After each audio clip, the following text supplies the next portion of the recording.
Okay, I need a motion to approve tonight's agenda. Ray and Mike. All in favor? Aye. Thank you. Thank you. Okay, I'm going to turn it over to Robin. Okay.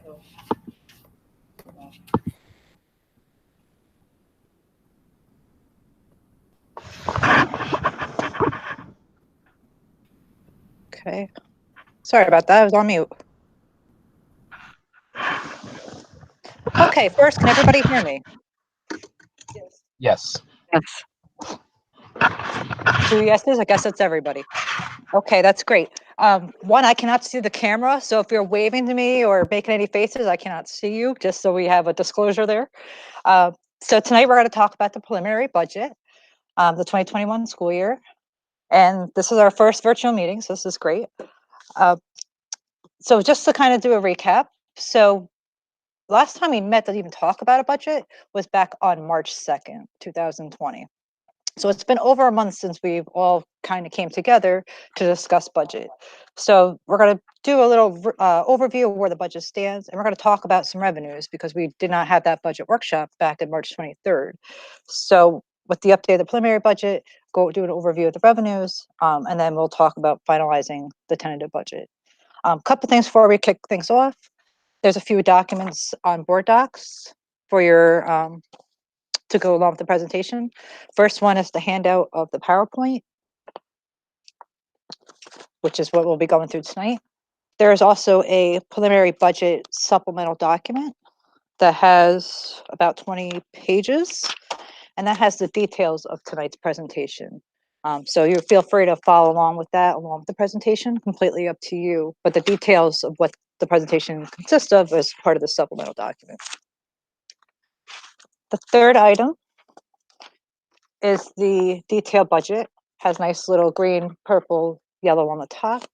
And this is just an overview for your review of the details of the budget. This document in particular, we will not go over tonight, but it is for you to view and take a look at in the details.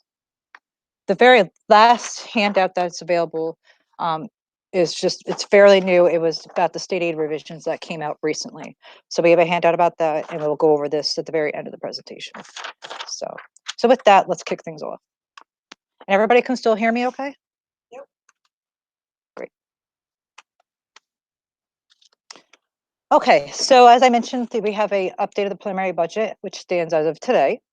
And then we're going to do the overview of the revenues, which is 4 categories. We have our property tax, our other revenue sources or local revenues, appropriated fund balance, and state aid.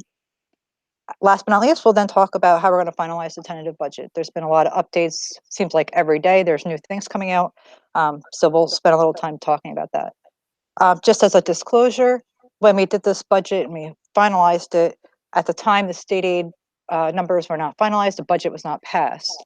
So when we talk about this budget, it's prior to the passing of the state budget. So just know that when we talk at the very end of the presentation, it's to talk more about state aid revisions and what that means for the budget. So let's kick it off.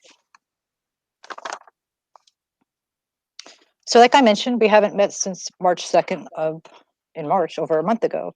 And at that time, the preliminary budget was $31,258,206. Since then, we've had a couple adjustments, just some minor ones. The first one you'll see here is for claims auditing service, which we use MEG Incorporated out of Catskill to do our claims auditing. And they had sent us a letter a day or two after we had that meeting on March 2nd, and they are increasing their rates by 2.43%, which is $140. So that was an increase to the budget. Second, we have our liability insurance premiums. So we had already estimated a 3% increase on insurance. Utica National came out with their rates. It's actually a little more insurance premiums there. So that was an increase of all insurances to combine $8,976.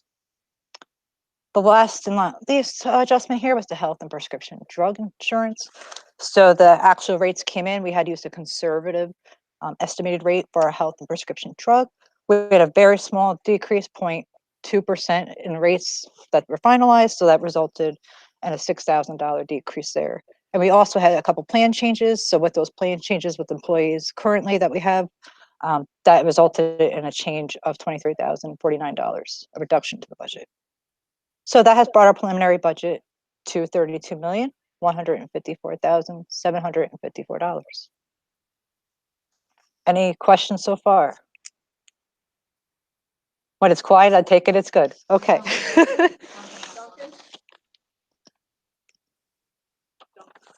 Okay. We can't hear you, Duncan. Okay, so the next slide we have here is what's included in the budget. I thought it'd be great to recap. Again, we haven't met in a month, Robin? so let's, yes. Duncan has a question. Duncan, can we hear you? You hear me? I hear you now. Yes, we can Okay, hear you now.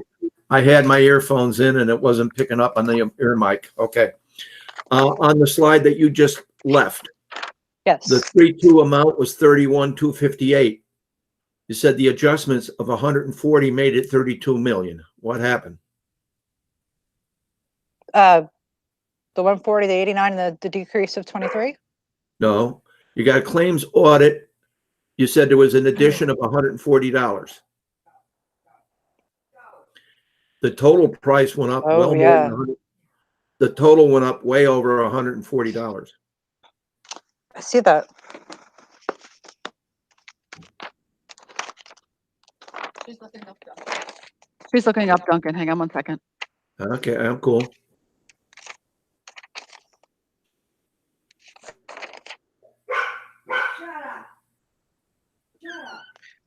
All right, so Is it a reverse, Robin, where yeah, it is. it increased the 8.9 versus? Yeah, so I have a typo there. So the preliminary budget was 32,168,827. I apologize. That's okay. And then with those two adjustments and the reduction, that gives that 32,154,754. My apologies to you on that. So what's the 4.6 number then?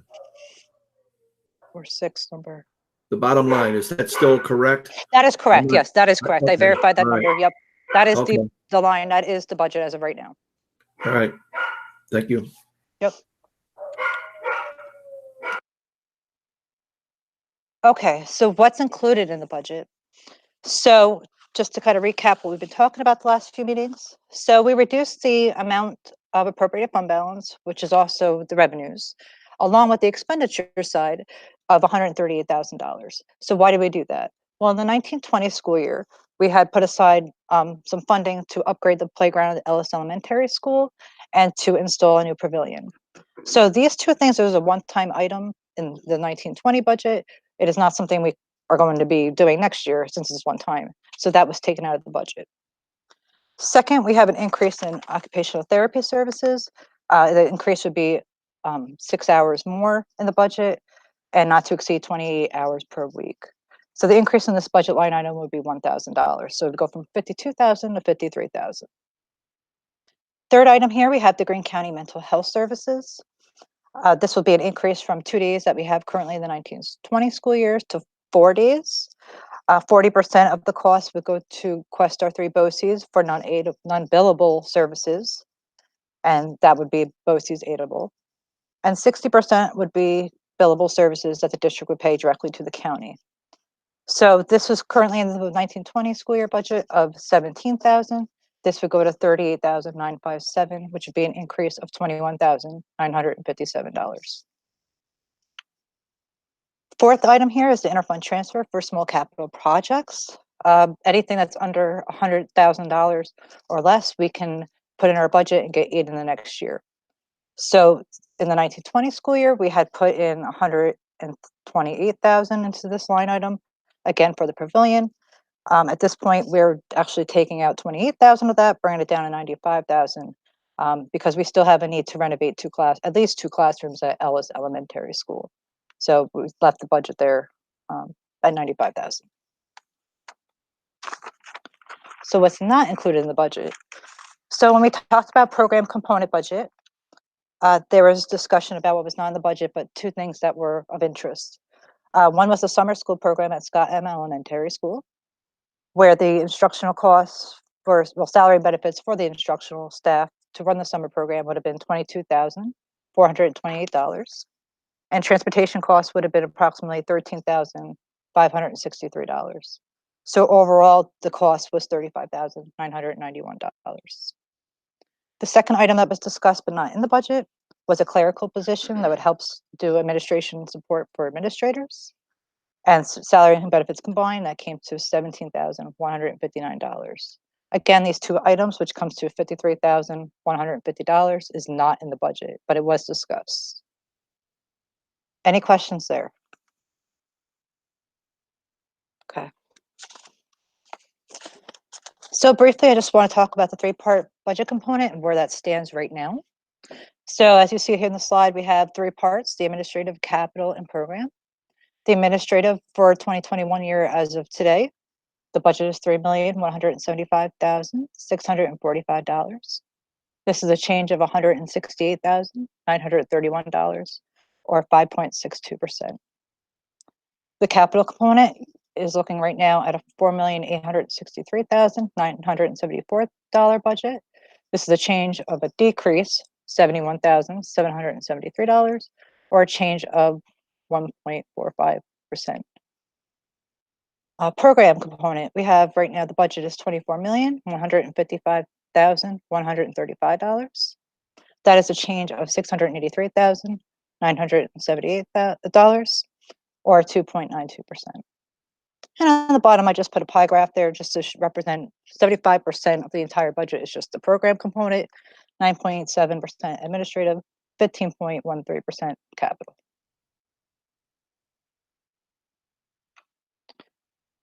I'm not going to go too crazy in the details with this, but this is the three-part in breakout. This is just one of two slides of the administrative component. You'll see here some changes at the Board of Education, Central Administration and Finance. Legal services, 50% of legal services is in the program budget component. The other half of that is in the administrative component, which you see here. We also increased the attorney line here, so it went from $28,150 on both the program and the capital to $30,000 each. The total attorney budget is $60,000.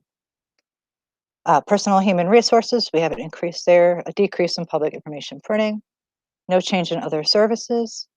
Insurance, we mentioned the $8,000 was additional on top of the 3% we already had, so that brings it to $11,324. No change in school association dues. Other special items, BOCES admin costs.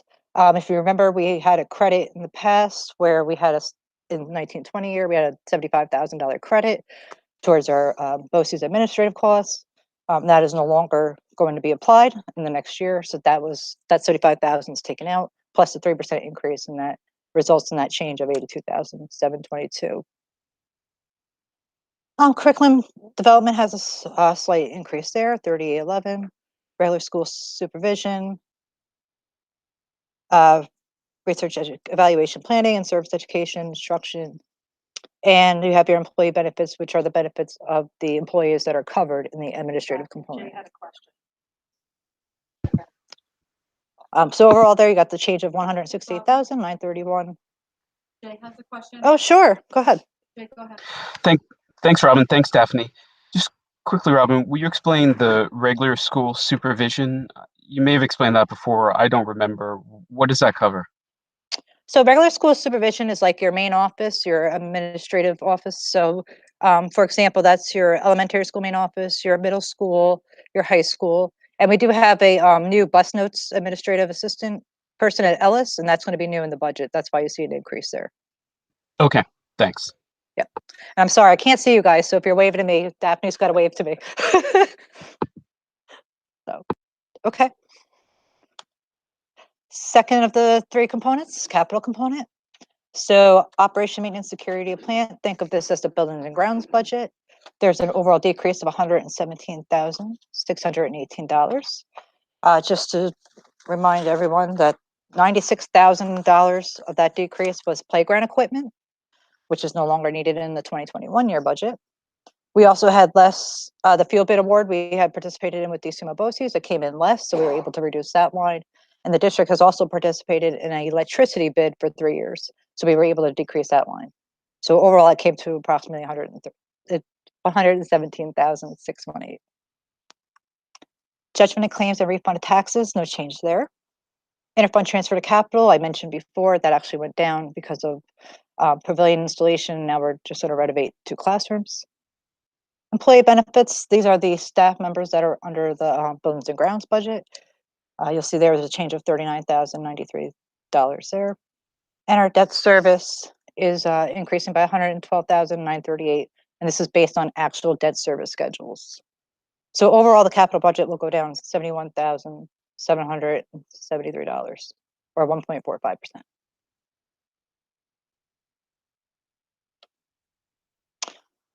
Okay, third component is the program component. So again, I mentioned about half of the legal services budget is in administrative, half in programs. So you see the half here, the 30,000 of the 60,000 is in this line. Instruction, so this is all the instruction, payroll, supplies, textbooks, guidance, nurse, there's a whole bunch of categories in one here. So you'll see there's a change of 3.303%, or $453,703. District transportation, we have a slight increase there of 0.45%, or $6,431. Garage building, we don't have a change in this line. Contract transportation, we did increase this by $10,000, just based on the number of contracts we have currently in this school year and going into next year. It looked like we needed an increase, so 2.90% increase there. And then employee benefits, you see an overall increase of $211,000, excuse me, $994, or 3.23% increase on that line item. And that's just for staff that are in the program component. And then we have an interfund transfer to federal of $65,000, no change there. No interfund transfer to food service fund, so just federal. So overall there you see that the budget goes to 24 million rather, 115,135.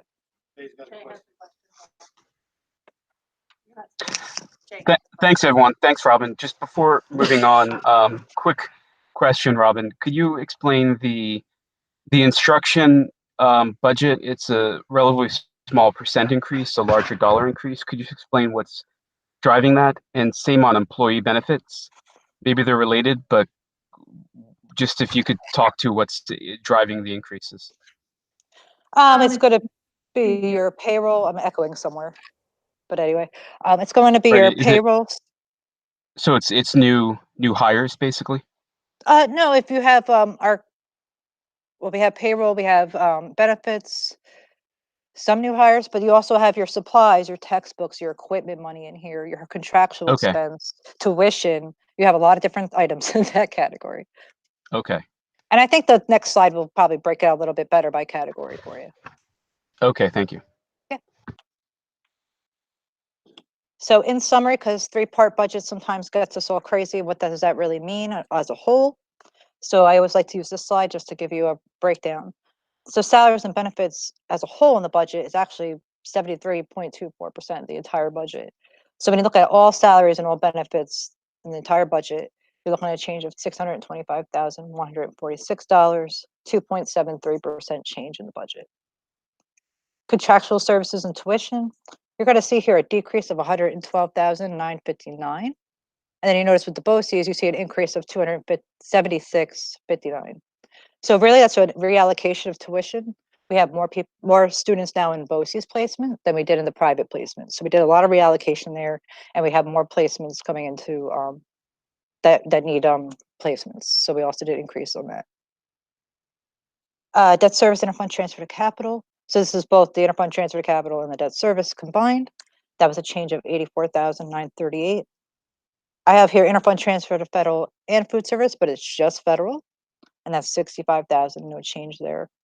And then equipment, material supplies, and textbooks combined overall, that actually was a decrease in the budget of $92,048. So at the bottom here in the pie chart, I just kind of give you a representation in a form of a chart of what represents how much of the budget. Any questions there? Robin, it's Tracy, just to kind of go piggyback on what Jay was saying. So the instruction increase of 453, whatever that includes salaries? It's clarification that I'm asking for. Yes, that includes salaries, equipment. Sorry, I'm just doing all the codes in my head. Contractual, tuition, textbooks, BOCES services, I think I captured them all. Contractual materials supplies, BOCES, tuition, In so- instruction? and instruction, yes. Okay, all right, between BOCES and salaries, that's driving it. Yep, Would- there you go. Fine, okay. Jay, I think that's your answer.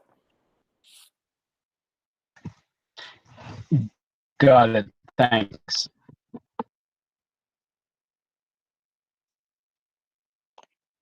Okay, so if there's no other question on expenditures, let's go to revenues. So this is the revenue summary as of right now. So you'll notice the first category, we have appropriated fund balance. So in 1920, we actually had increased this appropriated fund balance, and now in 2021, we're looking to decrease that appropriated fund balance. And the increase was because of the playground pavilion upgrades we were working on. So for the appropriated fund balance, we would look at 671,665, which is a decrease of 17.04% or 138,000.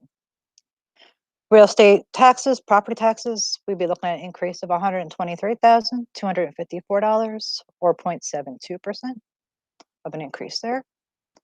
State aid, here you'll see that the preliminary or estimated revenues rather is at 13,521,754. This was an increase of 728,523 or 5.69% increase.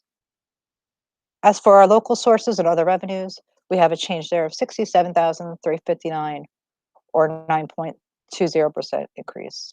So overall, that balances the expenditures, 32,154,754.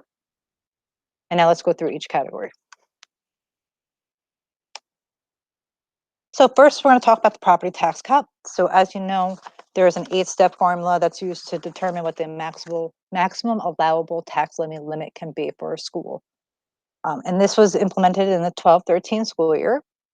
And it was meant to limit the amount that districts or municipalities in general in the state can tax taxpayers for property taxes. So I wanted to just kind of say real quick that the maximum allowable amount, you need 50% of voters plus 1 to pass the budget. If you were to override the tax cap, meaning you wanted to go above the maximum, you would need 60% of the majority of voters to pass the budget. The below there, you see that I have a little chart of 14-15 school year all the way to 1920. So over the years since the tax cap's been implemented, the district has never overrode the tax cap. And actually the last 2 years, in 1819 and 1920, the district actually stayed under the maximum. So for example, in the 1819 school year, the maximum would have been 16,939,778. But we did not go that high. We went to 16,873,010. So that was just the difference of 66,768. So that was 1819, 1920. We could have went up to 2.95%. We decided to do 0.98% based on where revenues fell. So just something to just put out there. It's good to mention that we have been under the tax cap in the past. Update on the tax cap. So this was new this year. Well, one was new for our district. Another one was new for the entire state. So the first is the solar pilot agreements. So first of all, what's a pilot? So a pilot stands for payment in lieu of taxes. And a lot of industrial development agencies who are interested in properties, they tend to incorporate the property, and they can be exempt from property taxes. But the payment in lieu of taxes is a payment made to compensate the district for some or all the property tax revenue loss due to a tax-exempt ownership of use of property. So I know that sounds confusing and it's not the best way to explain it, but basically, when somebody comes off the tax, that IDA comes out of the tax roll for a solar pilot, they make an agreement with the municipality to pay something. So think of the pilot as another source of revenue. So we're not getting that money from the taxpayers per se, we're getting it from another source, which offsets the tax cap. So you're not collecting as much from the taxpayers. Tammy, I don't know if I said that the best way, but I think that's the way to explain it. So that is part of the calculation this year, and we'll talk more about that in a couple slides. The second thing is the BOCES rent and capital expense. So that's part of the capital exclusion now. So we pay rent and capital expenses to BOCES, and we also get aid on those expenses. So the expense net of aid was part of the exclusion this year. So in order to make that happen so that it was in effect for the 2021 school year, we had to go back and modify the 1920 tax cap, which by the way meant nothing for us, even though we were below the tax cap and it did nothing to our calculation. For another district that went to the max and it changed it, it means nothing to them. It's just so we can do the calculation for the 2021 school year. Yes, so that actually helped with the exclusion. Robin, it's Tracy. Yes. So does excluding the BOCES help us or hurt us? It helps us actually. It actually Okay. gave us a little more wiggle room. Okay, so this year, you got to remember too, we had the BOCES exclusion in the pilot. CPI was under 2%. There's a couple of different factors. And one main thing that happened is that our maximum allowable tax levy limit is actually below 1%. It's actually 0.72% increase from last year. So the tax levy limit would be $17,161,620, or an increase of $123,254. So a low maximum tax cap this year.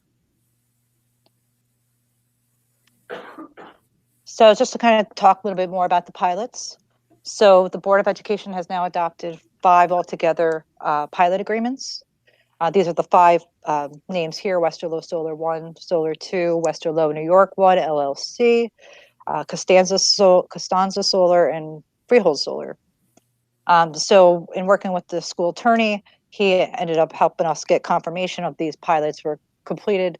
Part of the agreement is once these solar farms are mechanically completed before March 1st, and they go on our tax cap calculation. So the 3 that you see here, Westerlo Solar 1, 2, and New York 1, Solar 1 and 2 were completed this 3rd weekend of February, and Westerlo, New York 1, the last week of February. So these are all very close to the March 1st deadline. But they're completed, so we have to consider them the tax cap. As for the last 2, they are not going to be completed. They've had some setbacks to what we've been told. So we're looking at early of 21, they'll be completed. So we can only count 3 of the 5. And then once those other 2 are completed next year, they will be a part of the tax cap in the 21-22 year. Then we'll have 5 agreements instead of 3. Any questions there? Okay, and if you want to see any details about where this is, I believe it's page 3. Yes, page 3, and the supporting docs has more information on what those amounts will be. Robin, this is Jay. Yes. I have just a quick question. Sure. I'm asking the obvious here. I understand the last 2 projects are not completed, so there's no pilot assumed in the budget or reflected in the budget. But just to be clear, you're not assuming any contribution from the Costanza Solar or Freehold Solar in the No. 2021 year, right? Nope. And then we have Okay. an email communication that they're aware that they're supposed to notify us as soon as they're done so that we can put it in the next year. So, Okay, perfect. Thank you. Yep. And we already have a 15-year agreement with them. It's just a matter of when that 15-year agreement starts.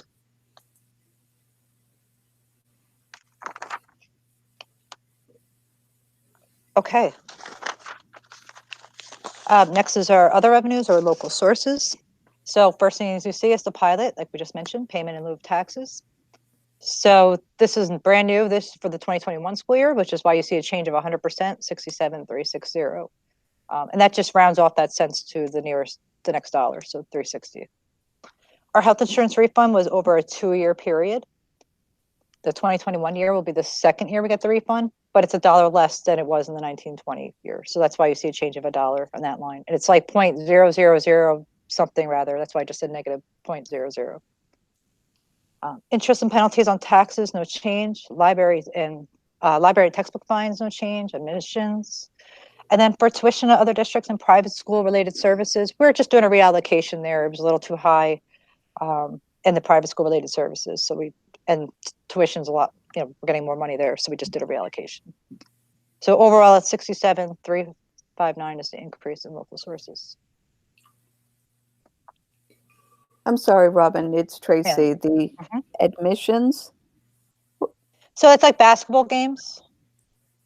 Oh, got it. Okay. Got it. Thank you.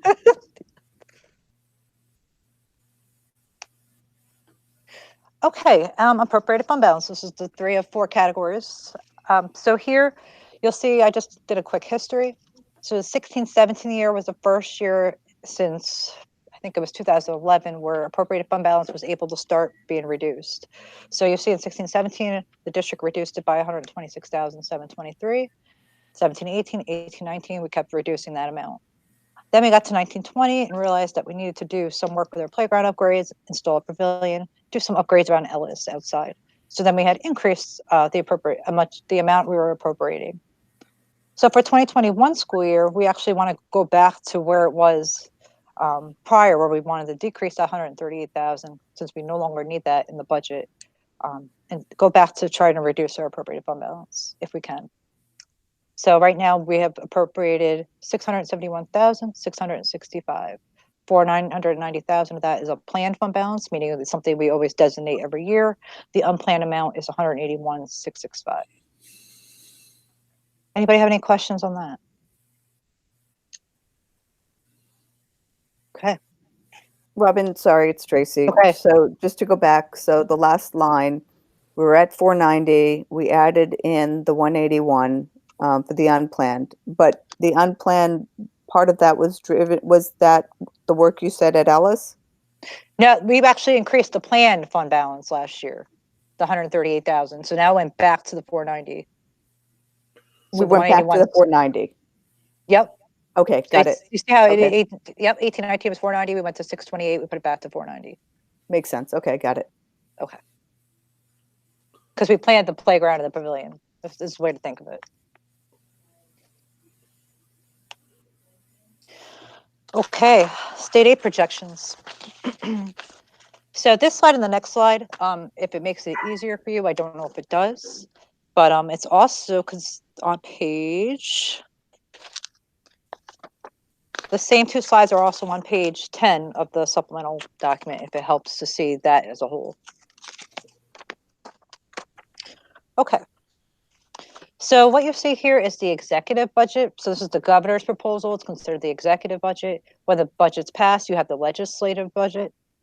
And here you're going to see the first line is foundation aid, which is always a one that we wonder will increase or decrease. So back in January when the projections were provided, we actually had an increase in foundation aid of 0.72%. So it would have been an increase of 59,911. In addition, the state was looking to give us some community school set-aside money, which was $25,188, which is why you see the increase of 100% there. So just to give you a little update of what the community school set-aside money is, what's its purpose, I'm just going to read from this quick from the state. So $50 million is set aside with foundation aid for districts with comprehensive support and improvement schools, CSI schools. Community schools are public schools that emphasize family engagement, and eligible school districts target school buildings such as community hubs to deliver co-located or school-length academics, health, mental health, nutrition, counseling, legal, or other services to students and their families in a manner that will lead to improved educational and other outcomes. So that was what that was set aside for. UPK, we have no change there. We get a certain amount every year based on the number of pupils, 110,592.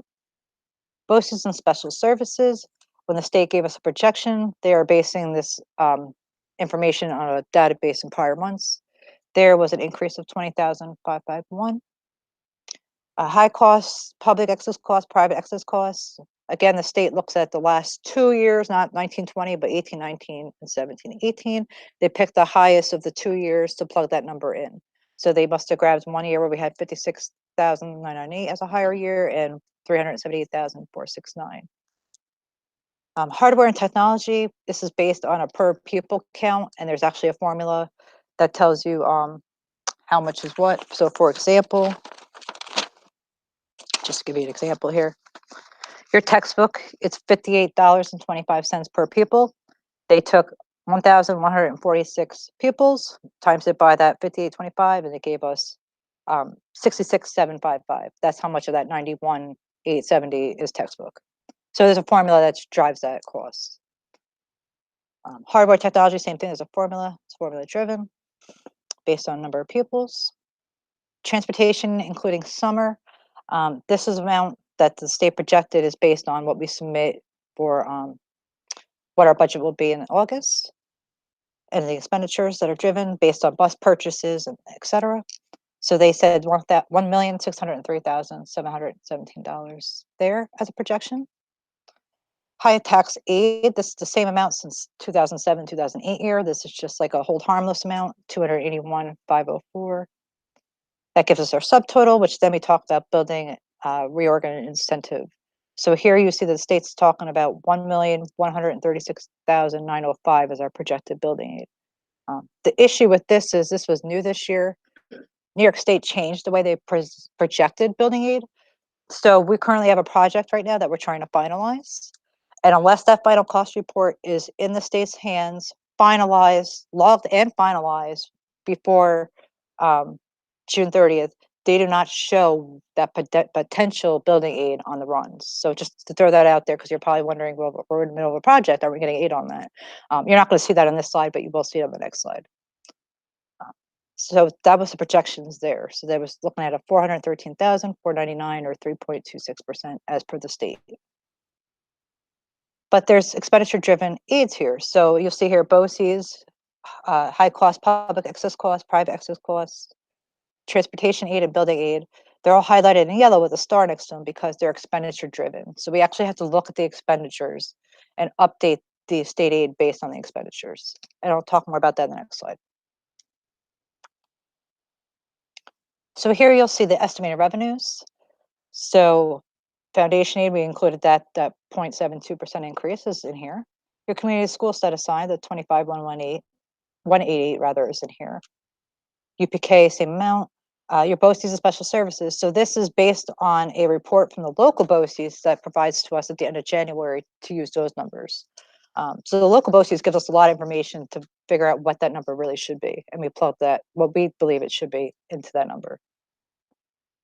High costs and private excess costs. This is based on who we're stacking in the system to generate aid. If you're curious to know how we come up with those numbers, if you were to look at page,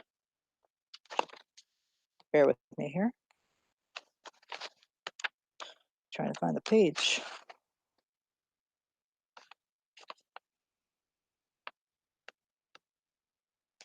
There should be a page with private excess costs and public excess costs breakdown. It's based on a formula. That should be provided in your packet. I just don't have that page on me. So that's where those numbers come from. Hardware, software, we talked about that. Transportation, again, we look at what was submitted to the state for budget numbers, and we actually look at what we've spent to date, what we're planning to be at June 30th, and make those adjustments there. High tax aid is harmless, and then building and reorg incentive. So here is where you're going to start seeing that building aid that we plug in. So the state had projected a little bit lower, but we're saying 1,681,423 is the building aid. And that comes from help with our financial advisor, Bernie Donegan, who helps us figure out what that building aid number is going to be. In addition, we also have some lead testing costs that will be reimbursed next year. So that's also incorporated in that building aid number. So with all that said, you're looking at an increase in state aid by $13,521,754, increase of $728,523 or 5.69%.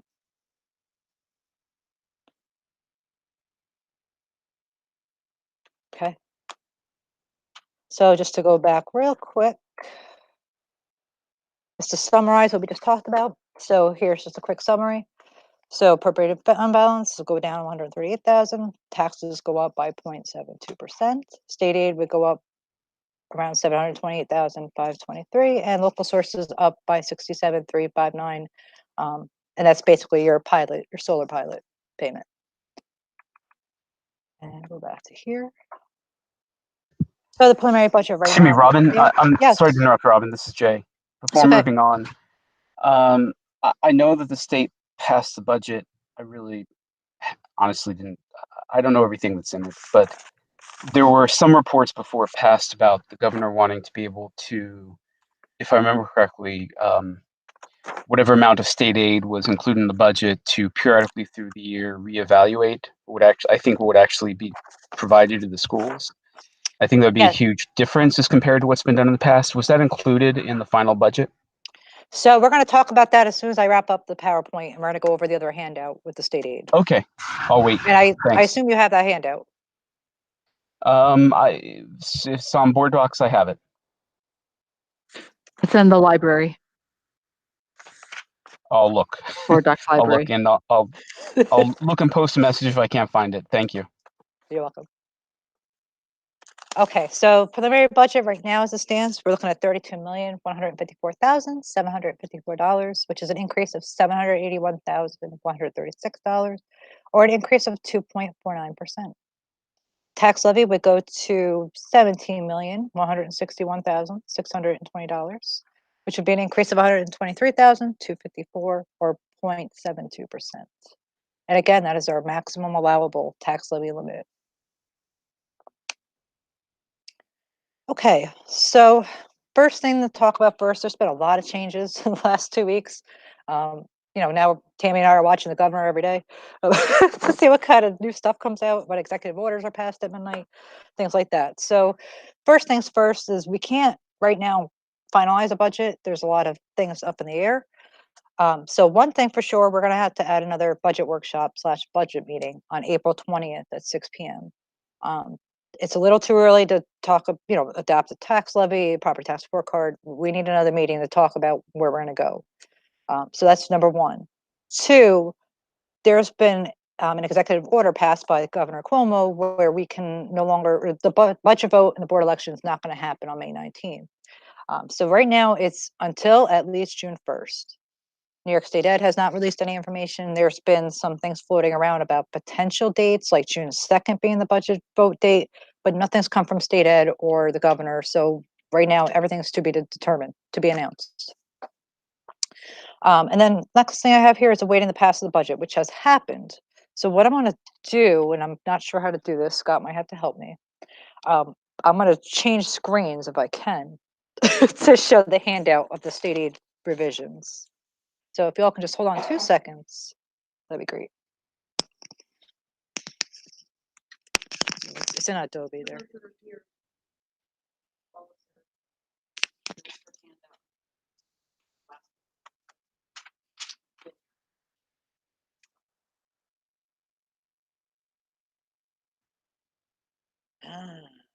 Thank you. That's fine. Okay.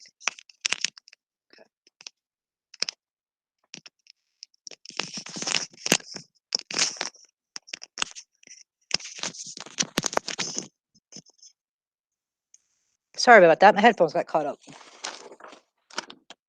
Okay, I'm not sure if everybody has this document or needs a minute to look at it. Let me try to make this a little bigger so you can see it. I think that's probably, let's hide that.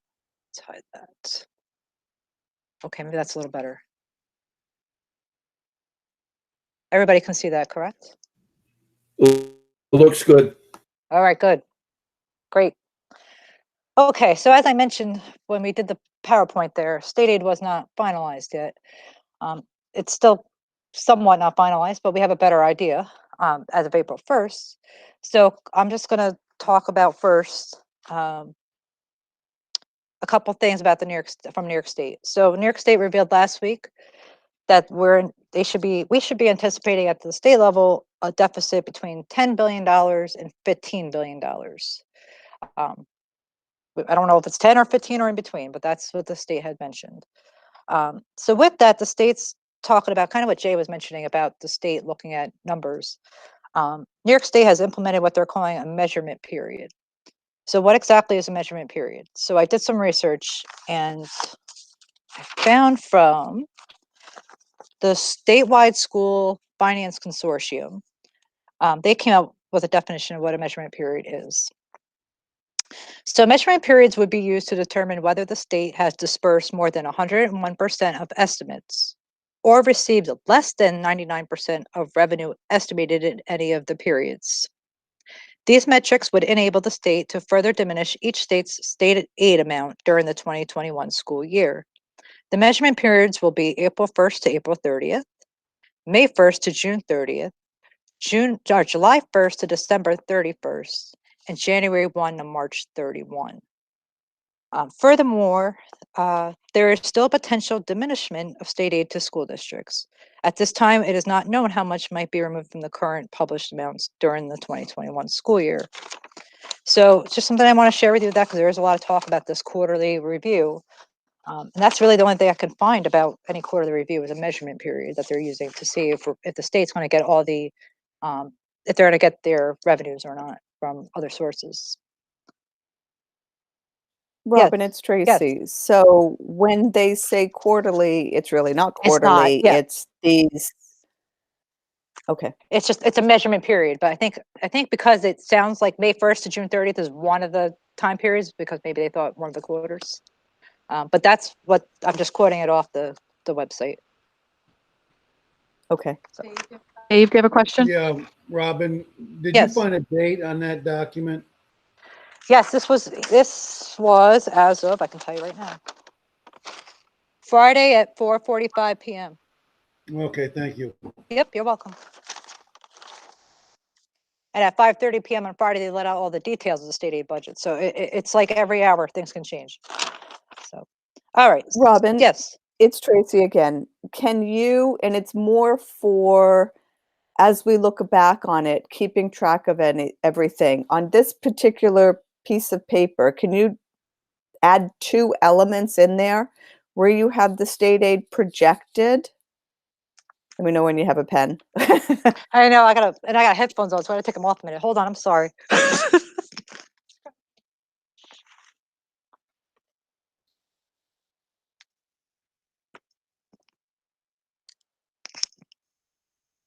Okay, I'm ready So- for you.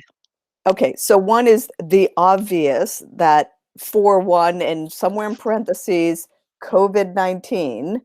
And I'm only thinking just as we look back on it. Yep.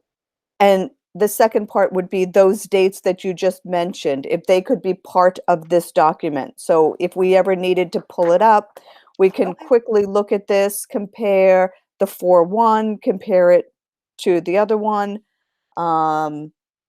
And is this a public document? Not at the moment, because I wanted to go over it with the board first. But it could be, not a problem.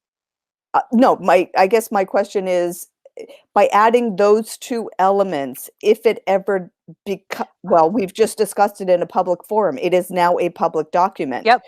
So I think it's important to add in those timeframes Sure. and that they understand what the difference is between the 2 columns and the reductions, obviously. I That's like all. your suggestion, Tracy, definitely. And it's a good historical when we look back, that's a great idea. Will do. Okay. Okay, so let's go through each line item here, just by category, and just kind of talk about some of the adjustments made.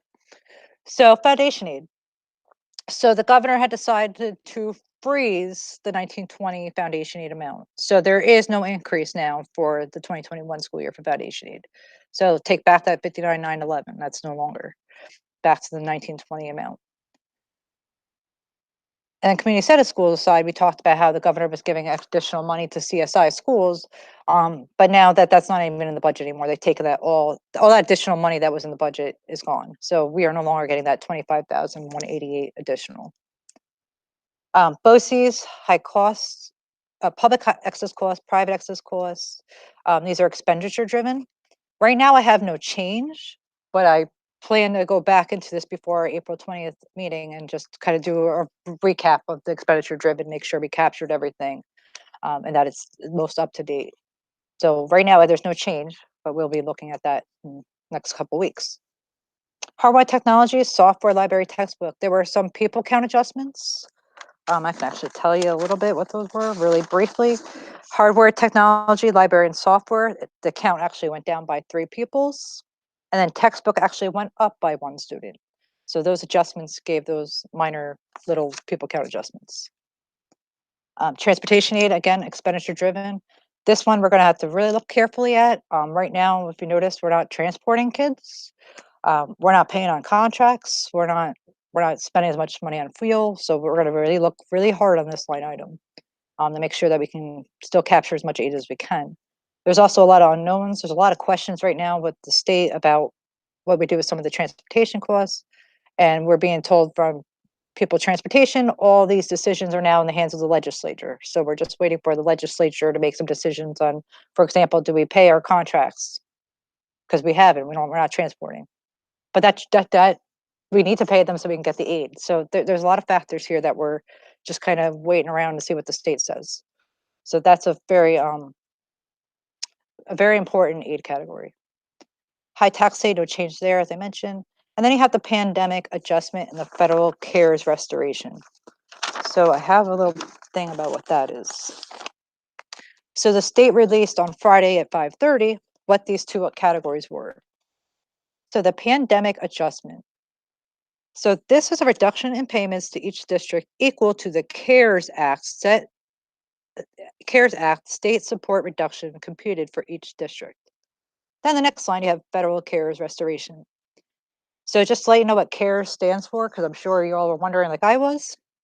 CARES stands for Coronavirus Aid, Relief, and Economic Security Act of 2020. So the Coronavirus Aid, Relief, and Economic Security Act of 2020. And all it says here is that the federal CARES restoration, sorry. Whoa.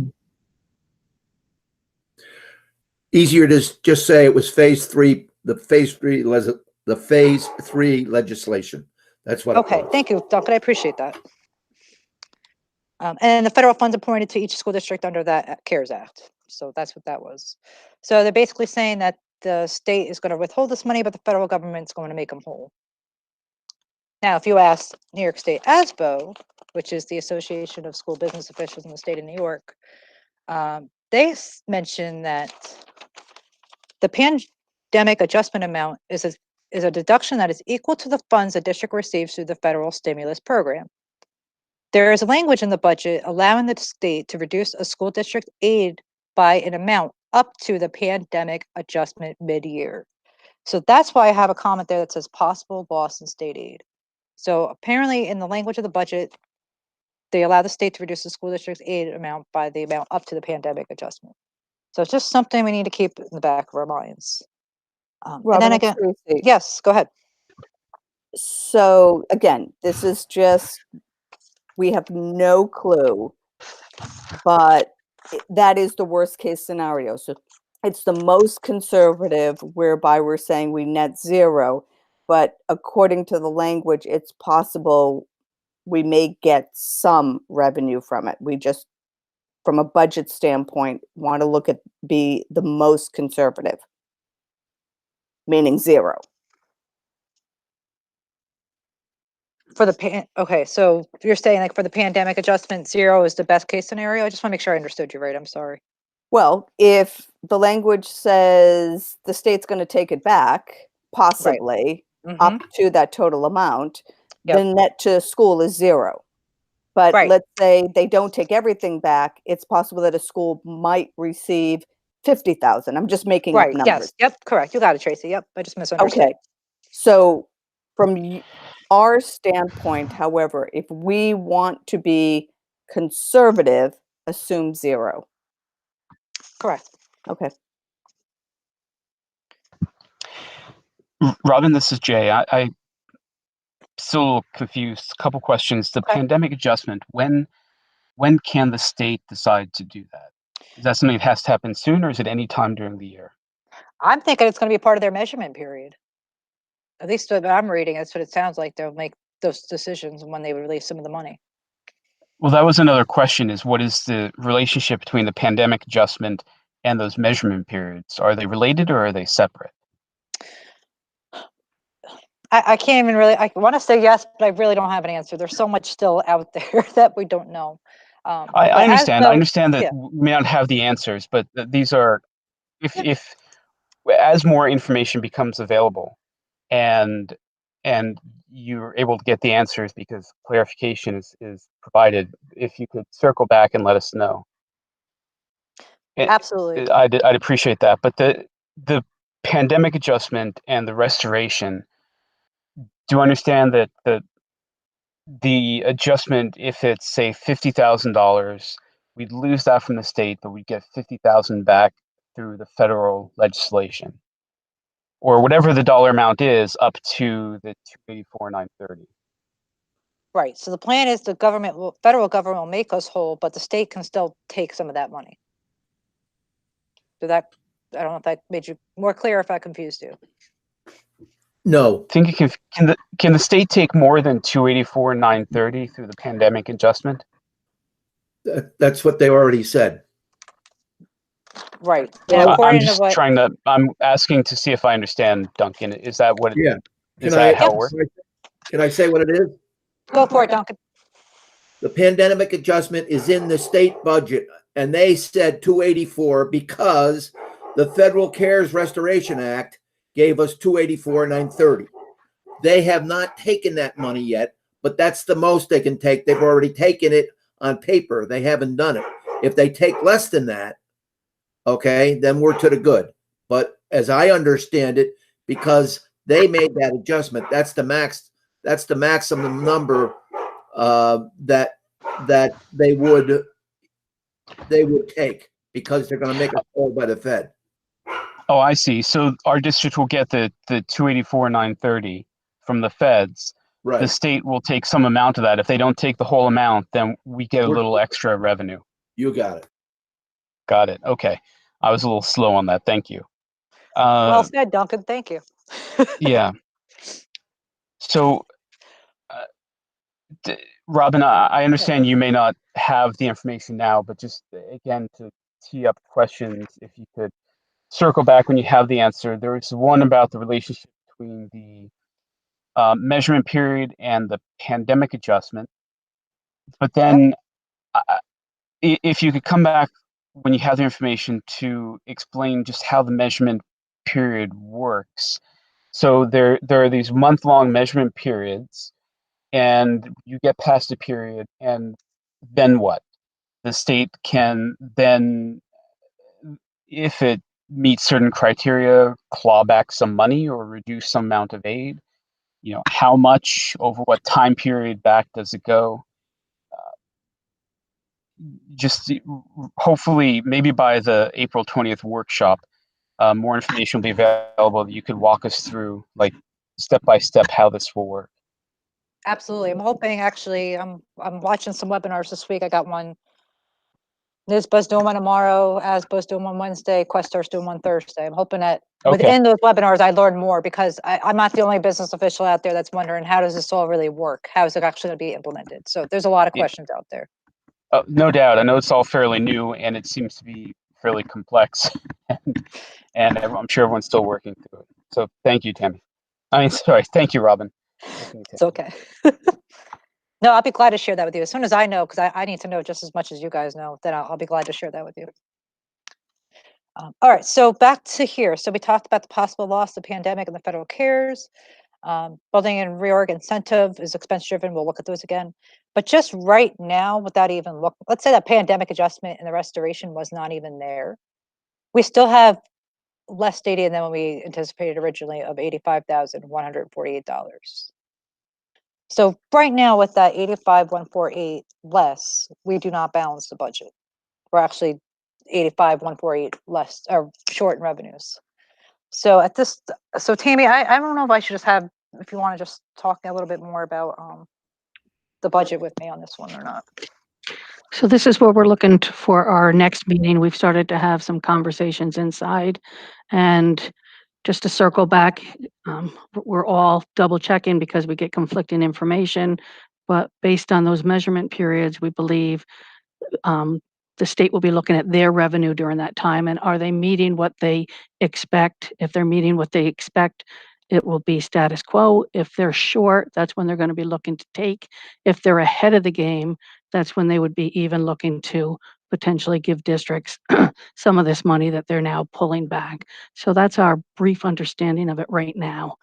I did not want to come tonight with some of our thoughts. We already have many thoughts. We wanted to give more time for more information to come from the state. We are looking at how we would protect the budget from this pandemic adjustment. We have many ideas, but again, we wanted as much information as we could have before we start presenting our ideas to the board. We will be looking at future budgets and how to protect it. And later on, during this meeting, Robin's going to be talking about some retirement reserve of funds and how we would set money aside to help future budgets, because that's what we need to look at.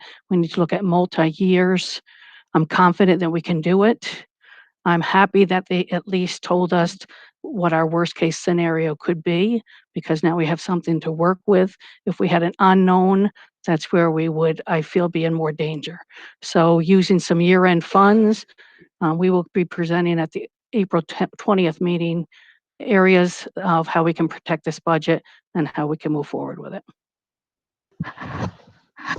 Duncan. This is Jay. Duncan I have has a a. question. Oh, I'm sorry. Go ahead, Duncan.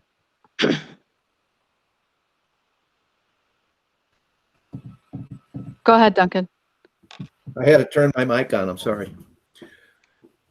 Tammy, I may have misunderstood what you just said, but if I understand correctly, the state in passing this budget said that they had 4 different time slots over the course of the coming year that they would look at.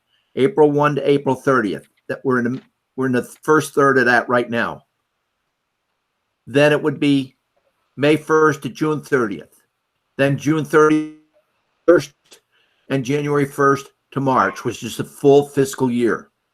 If I understand it correctly, they are looking at the revenues coming into the state for those time periods, and they will they will in effect reduce our allocations. Here's what I understand, and let me do it this way to try to make it simple. The first 2 periods get us through June 30th. That's the end of this current fiscal year.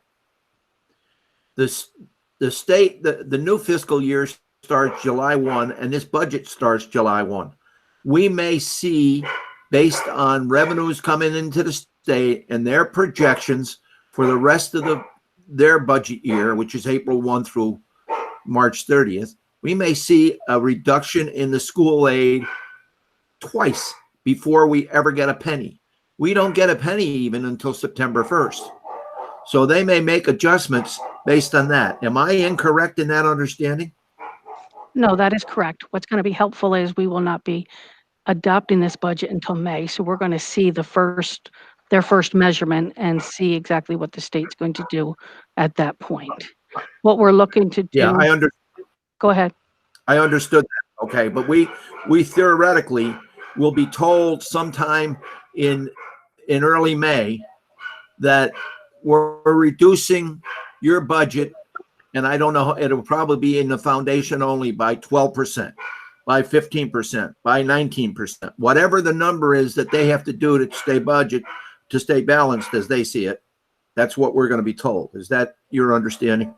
My understanding, it will not be greater than the $285,000. That would be the highest, but we're trying to get clarification on that. But that's our Okay. understanding right now, that that's the worst case scenario. Okay. That's not the way I read it, but I hope that's the way it is, because if that is the worst case scenario, that's good, because we could be facing a lot more if it's the way I understood it. So, but we are trying to get clarification. Many people are looking at the language and asking state ed exactly if that clarification is accurate. So that's why I don't want to say a lot more before our April 20th, because we still have to have a lot of information before we present the board with our recommendations. Thank you, Duncan. Go ahead, Jay. Thank you.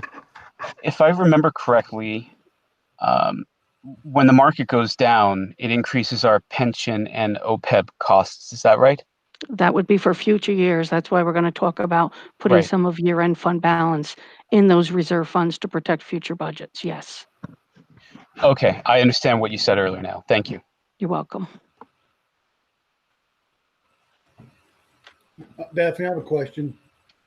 Go ahead, Dave. Go ahead, Dave. I was wondering if we shouldn't go ahead and schedule another budget meeting after the first measurement period is over, which is at the end of April, if I understand. And then hopefully the state will provide us guidance with that measurement number so that we'll at least know which way we're headed. We can either schedule a week before the board meeting, or we can do it the May board night. So our understanding, do you have what our tentative adoption day is? So we're talking about, I'm wondering how useful the April 20th meeting is going to be, other than to view your ideas, which which is fine.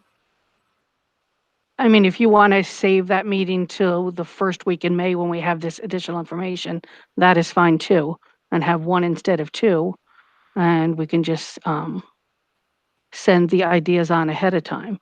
So we're looking, and this is, again, something we're waiting in print from SED, but it looks like we would have to adopt the budget, the board, which is the adoption day. Just tell me. June, they're saying June 2nd is the preliminary date, but nobody's. No. got the actual date. That's the vote.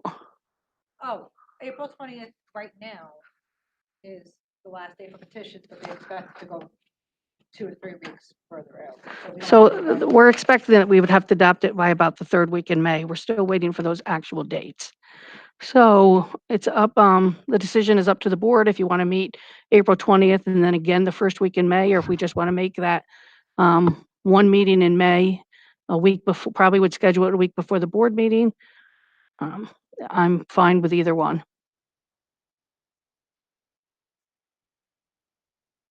Tammy, this is Tracy. I would like to meet in the 20th and then again in May. Everything is changing so quickly. If we don't need it on the 20th, we can always cancel it, but it's a lot easier to cancel a meeting than to try to schedule another one. I think the mindset for all of us is things are changing so quickly. We're just going to have to adapt that way. I mean, that's my 2 cents. What do other people feel? This is Jay. I agree, Tracy. I would prefer to keep the April 20th meeting, as well as the later meeting. If based on information available as you get close to the 20th, for some reason it doesn't make sense, we can always cancel. But I'd prefer to meet more frequently at this time. I mean, given how quickly circumstances are changing and the significance of the issues before us and potentially the decisions we made, I think we'd better to meet, if anything more, be in closer contact so that we can talk through it as we're trying to figure out how to move forward.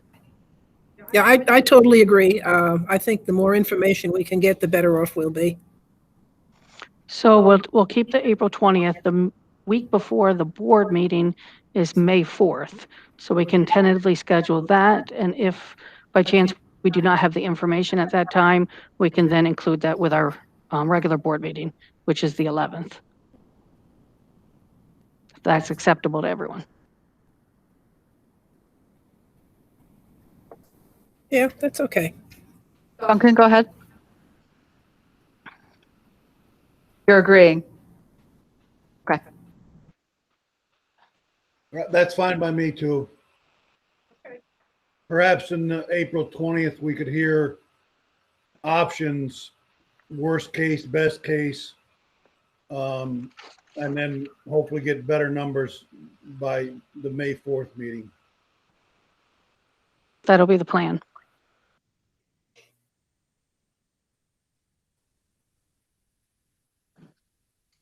Okay.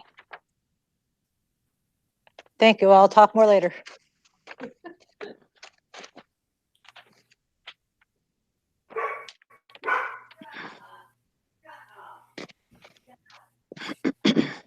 Duncan, can you feed your dog?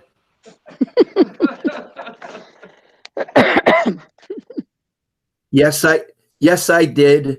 And I walked him, and he's hearing my voice here and going crazy because I got a door closed. That's why I had the mic off all the time. Okay. I need a motion to approve the minutes from the budget meeting from March the 2nd. We'll include it with the 9th too. Okay, and the 9th, the 2nd and the 9th. Okay, Ray, I need a second. Duncan?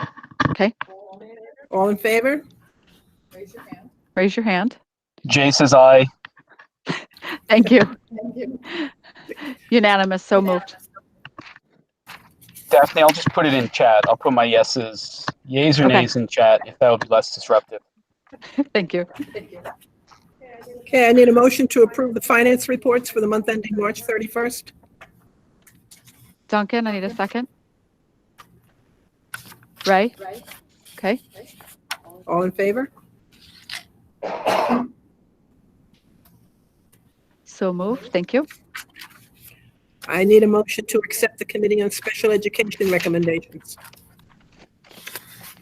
Okay, Ray, second. Mike? Okay, All in favor? all in favor. Okay, Tracy? Did I lose her? She's frozen.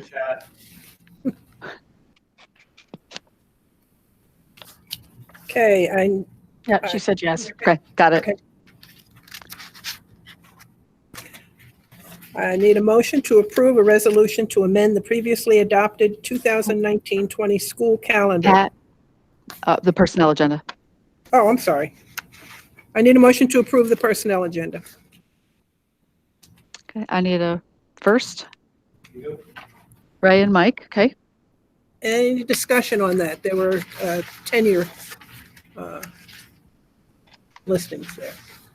No? Okay, all in favor? Okay, Tracy. Okay, I got everybody.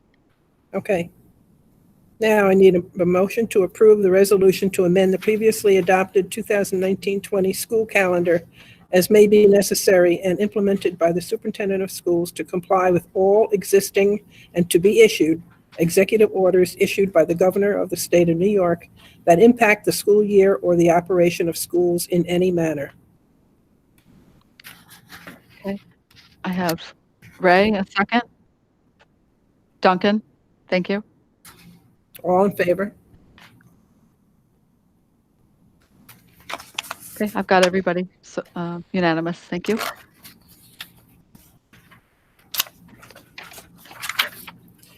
I need a motion to approve the contract between the Greenville Central School District and Magma for internal claims auditor services for 2021.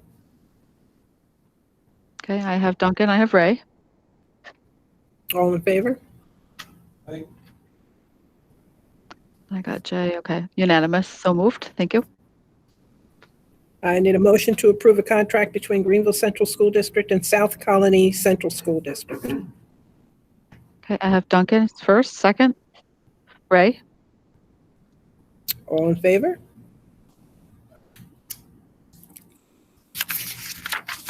okay, I have, hang on one second. Tracy, do I have you for 5.8?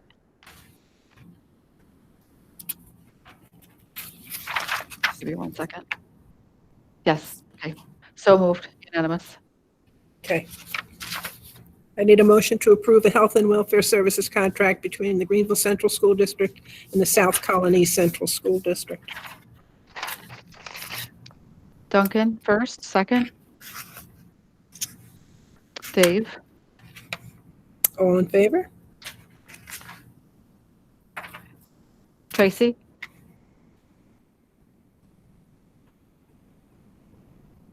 Must be a delay. Tracy chatted earlier that she was in and out. Okay, I just want to make She sure may be for having an issue. 5.9, Tracy. You could write it in the chat. Oh, we left her. We lost her. Hang on 1 second.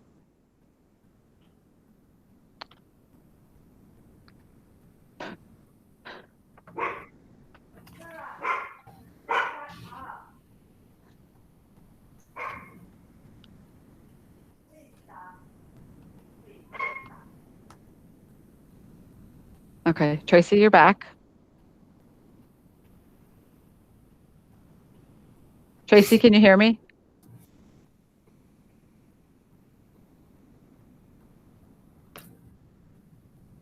The kids in Freehold doing their homework. All right, I'm back. Okay, so for 5.9, are you in favor?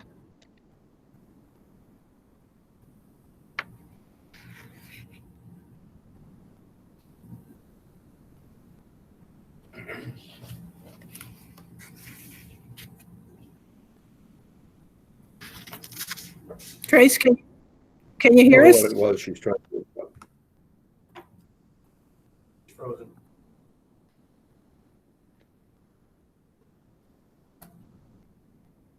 See if she answers the chat.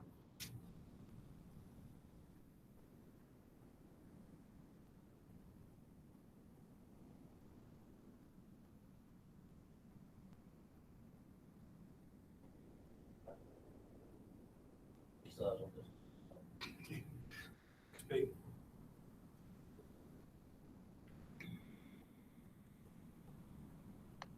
Oh, it's Why don't frozen. I just mark it as 6.0 for now, 6 yes, and then I'll follow up with her? Is that okay, or do you want to wait until she can hear us?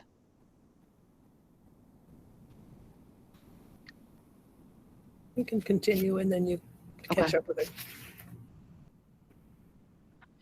She said it earlier in a chat, if you look back, she was getting in and out. I think she's having internet issues. So that might be the problem. And then, I agree. she might not even notice your chat sent to her. You get her on a cell?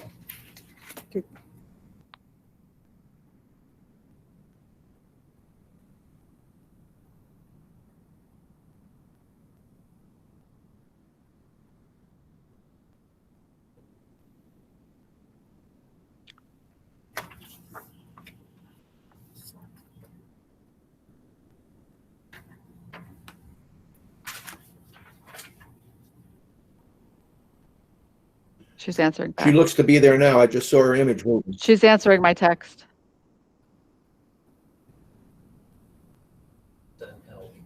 Yes, okay, so 7.0. Okay.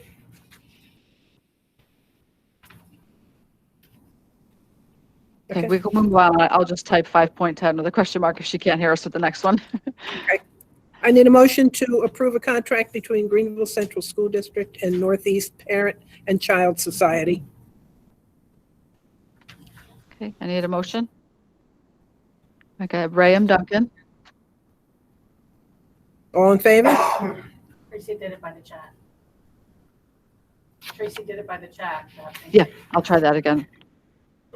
Oh, she said. Oh, she jumped did. in. I just got it. Okay, so Okay, all in favor, it is unanimous, so moved. okay. I need a motion to accept a donation to the Greenville Central School District from the Greenville Athletic Association for $3,214 for 2 Lobster Elite 2 tennis ball machines. Okay, first I have Ray, second. Duncan, All in favor?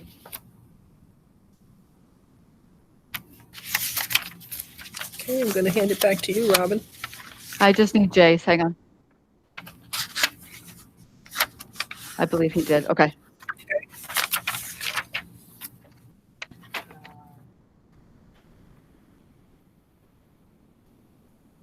Scott, I think you're helping it.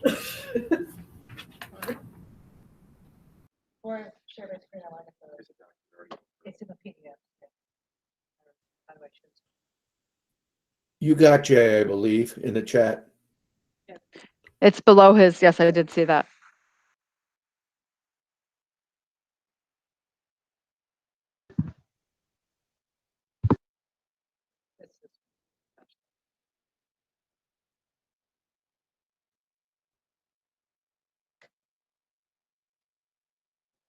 Yep. I remember.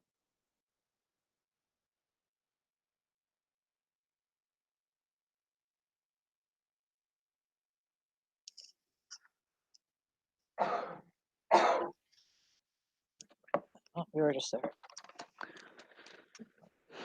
This is Adobe. Perfect. Thank you, Scott.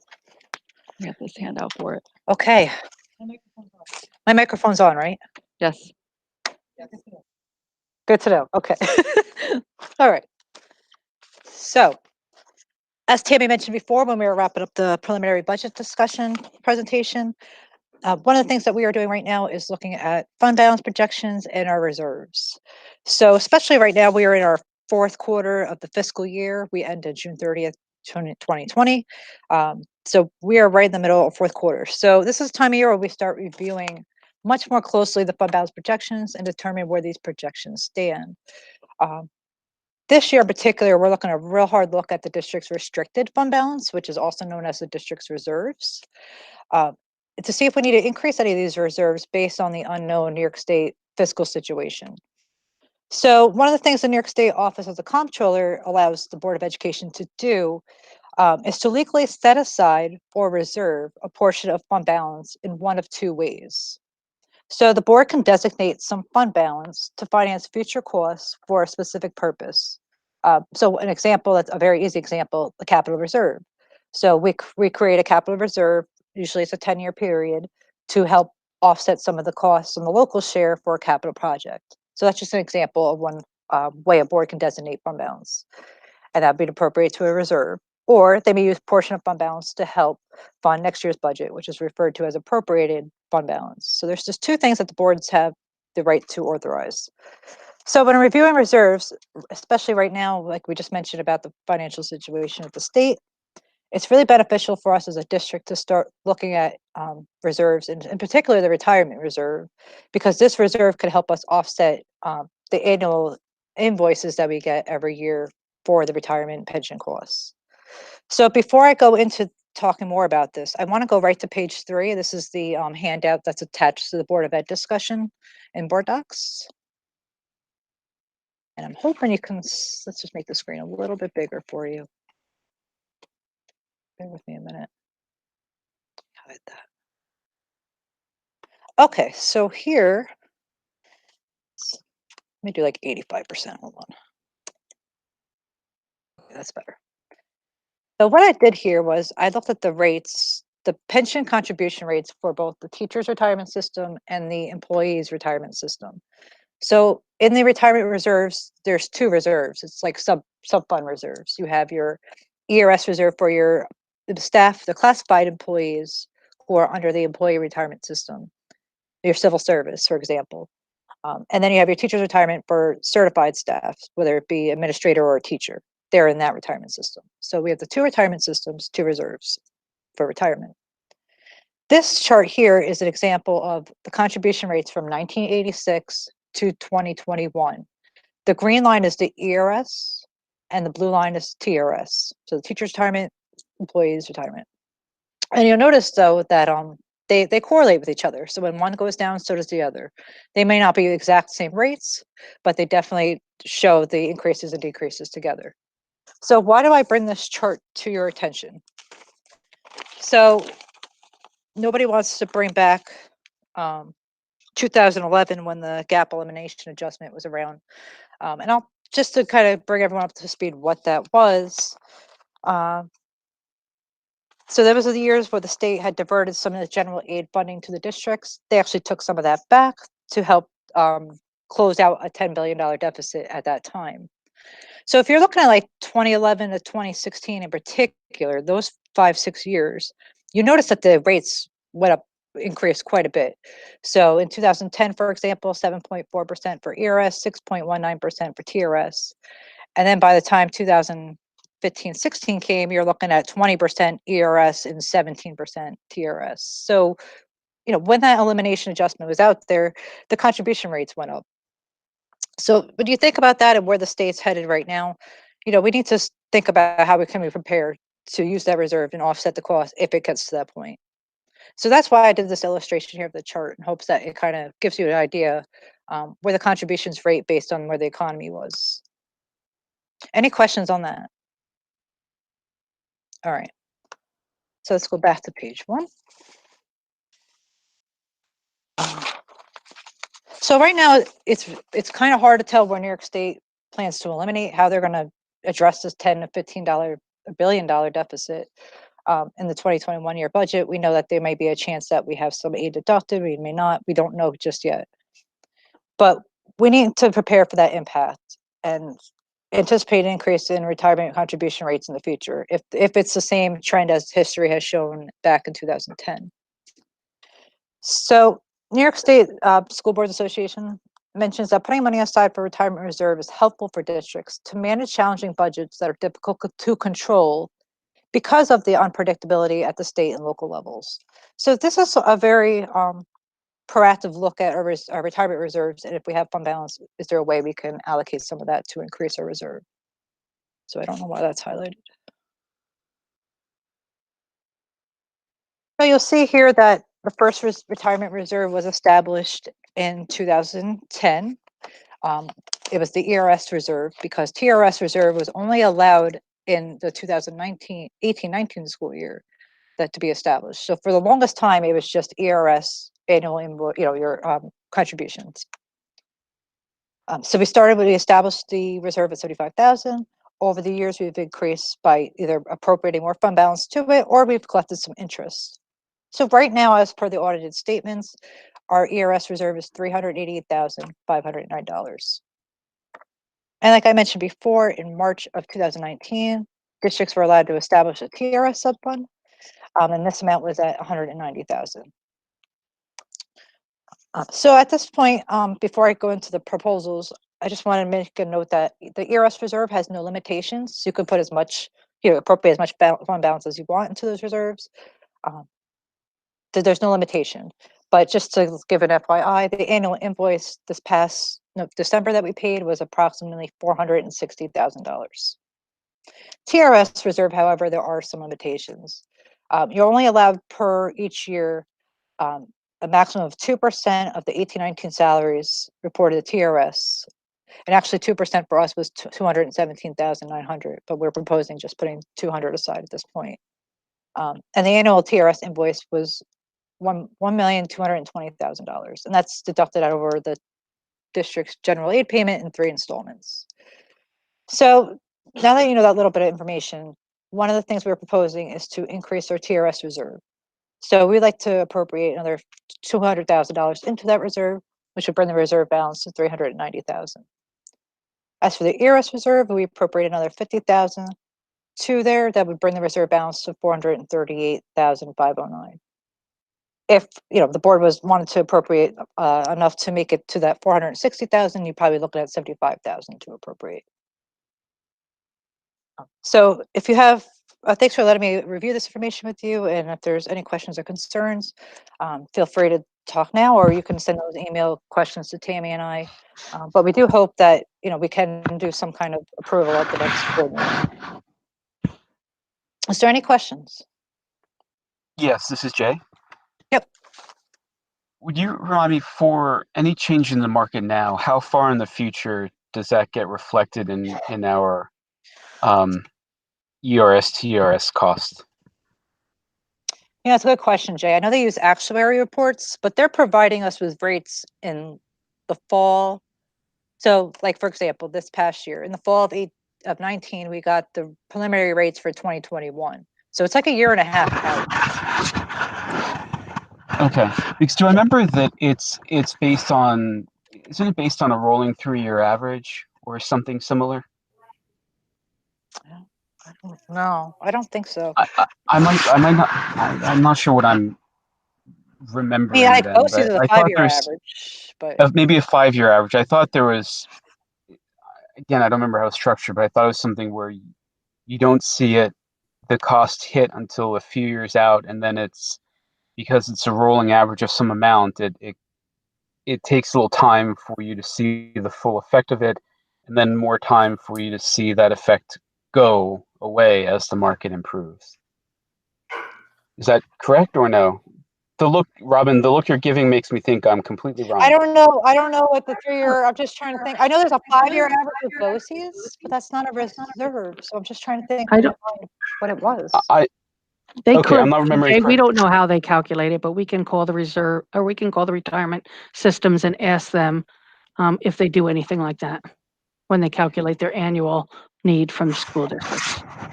We have not heard Okay. that. That doesn't mean it's not I mean, true. I'm all for doing something now to anticipate this increase in the future. I was just trying to remember when we'll see it and how that cost will kind of filter into our expenses. So clearly on the rolling average, I may have been totally off base, but if you could educate me on that later, I'd appreciate it. Absolutely, no problem. Thank you. Go ahead, Duncan.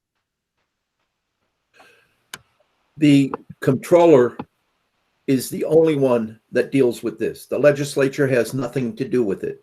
The controller is responsible for those funds, and most of them are invested in what we would call the Dow Jones. He tends to be very conservative in his investments, but he uses actuarial companies to look at the value of the stock at any given point and project what the needs will be based on teachers, their age, and whatever. So if the particular investments that he have are affected, like almost all the investments in Dow were affected, we're going to see a significant hit. I don't know about a 3-year average. I don't think that has anything to do with it. I think it's an annual review of the expenditures, of the value of the stock portfolio and other investments that he has, and what the actuarials are saying are going to be needed to meet the demands of the liabilities we have toward retirement as the years go on. So I would expect we're going to get hit pretty good. I agree with that, but thank you for the information, Duncan.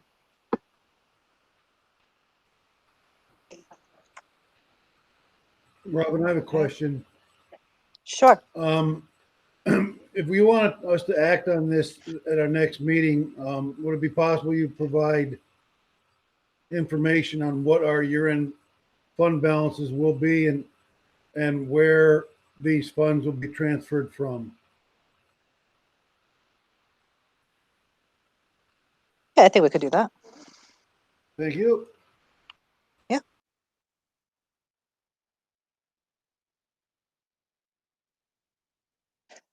Okay. I think that's all we have. All right. Thank you all.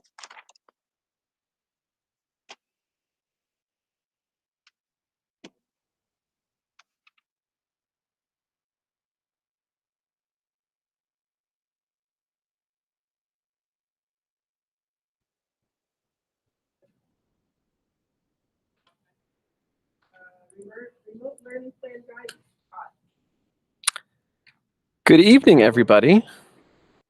Just give me 1 second. I'm going to share my screen like Robin was doing so you can see a copy of the remote learning plan that I'm going to speak to.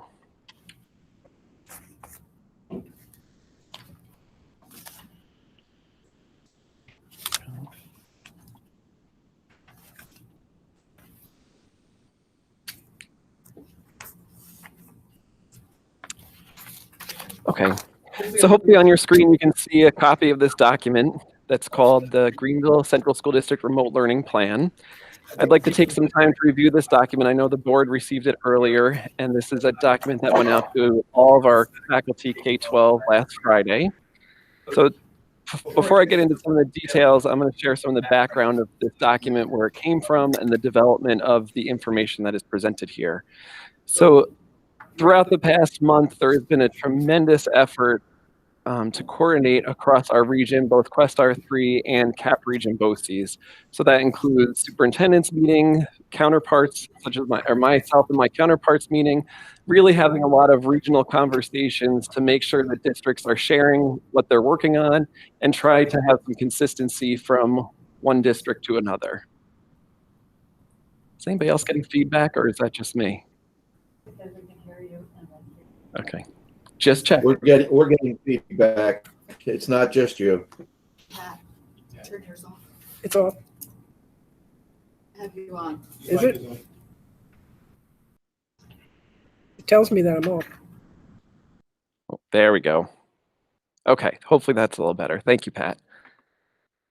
So just to make the point, there's been a tremendous effort across the region to support each other. So this template was designed through the CAP Region BOCES and Quest R3, and then a number of different districts created different versions, and there was a lot of back and forth sharing of information. At Greenville, we took information from that sharing throughout the region and really worked to make it our own based on a lot of the work that has already been happening here at Greenville over the past month. So the admin team spent over a week going back and forth, collecting information from our team leaders, our department chairs, getting feedback from our union leadership. Tammy and I had several conversations with the GFA president, Casey Gannon, so that we were having that open dialogue and creating this document around what was already happening.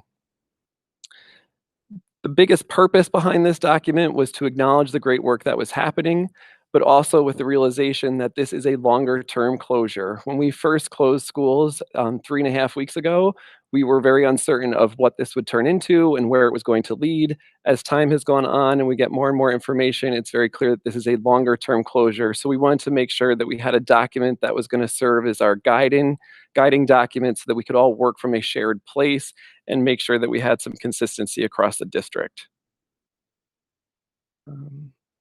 So before I go through the different parts of this plan, I also want to make sure I take a minute to recognize the incredible work that has happened across the district from the time we announced on March 13th to our faculty that we wanted to start having these conversations of what remote learning would look like. Up until today, all the work that has happened has truly been tremendous, and the board should be very proud of the work of our teachers, our faculty, our staff across the entire district. It's been a true team effort. From the very beginning of those conversations, our focus has also been on making sure that the number one thing is when students were not coming to school was that we were able to maintain those connections and relationships, which obviously has a new level of challenge when students are not in front of us every day. So I know Tammy, as superintendent, from the very first communication she put out, communicated to faculty and staff that this is our number one priority, making sure that students are safe and making sure that we find ways to stay connected to them and for them to have connections back to school. So that has been a theme throughout the entire time that we have not had students on campus, but maintaining those connections in whatever way we can. So this document is organized into a couple different sections. The first part of it is just some of the background that I provided and also emphasizing the importance of working together as a collaborative team. And then it goes into the sections of curriculum. What is our plan for curriculum during this time of canceled classes, instruction, assessment, and then responsibilities across the district for our faculty? What do we see as the responsibilities? So my plan, what I'd like to do is I'll go through each of these sections for the board. At the end of each of those sections, I'll pause and ask if there are any questions from the board members. I don't plan to go through bullet point by bullet point. There's a tremendous amount of information that is in this document. My thought is I will just go through each section, highlight some of the key pieces, and open it up for questions throughout each section.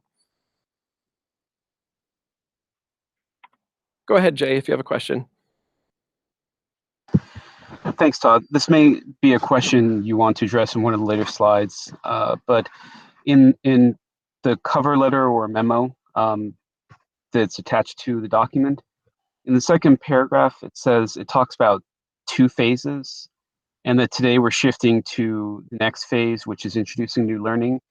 Can you explain what the first phase was and also what the second phase is? For example, what does it mean to introduce new learning in this phase, and in contrast, what was done in the first phase? Certainly. So what that's in reference to is when we had conversations with faculty on March 13th and again on March 16th, when we still had students here that last day, March 16th.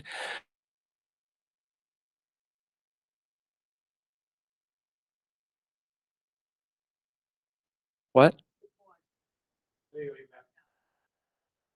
I'm back? Oh, you lost me? So the first phase, I don't know what you heard and what you didn't. The first phase was that last day that we had students here on campus, trying to make sure that they left here with some information and some work that they could do. So at the elementary school, that looked like packets. Grade level teams worked to put together packets that went home with students.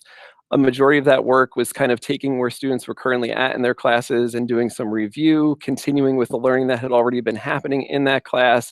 So that's kind of what the first phase, that's what we were referring to. That next phase is the idea of, okay, as this becomes a longer term school closure, we wanted to make sure that we weren't just reviewing old content, that we were really getting to a point where teachers were introducing new content and moving forward in their curriculum. In reality, a lot of that was happening before April 6th, but as we worked through our plans and developed this guide, we wanted to set a date where we wanted to have the expectation of all teachers at that point were starting and making sure they were moving forward with new content. So that's what that next phase, we didn't refer to the first phase that way, but in this document where it says next phase, that's what that is in reference to. Todd, it's Tracy. Yep. So the two phases have nothing to do with the end of the quarter? The end of the third quarter? Good question. They kind of, it did coincide with the quarter just by chance. So the first part of I forget when the marking period ended, but it was basically the end of March. So it was around the same time. So that would actually worked out nicely of April 6th being the start. Actually, that April 6th was technically the start of the fourth marking period. That was just a nice coincidence that it worked out that way. Okay, all right. Anything else in just the introduction to this or the format of this document? Okay, then I'm actually, forgive me, but I'm going to work backwards just to start us off. I'm going to go to the last section, which is the responsibility section. And the reason for that is going back to what I was just mentioning, there's been such a tremendous effort across our district from March 13th moving forward to make sure that we were really keeping students at the focus of everything that we were doing.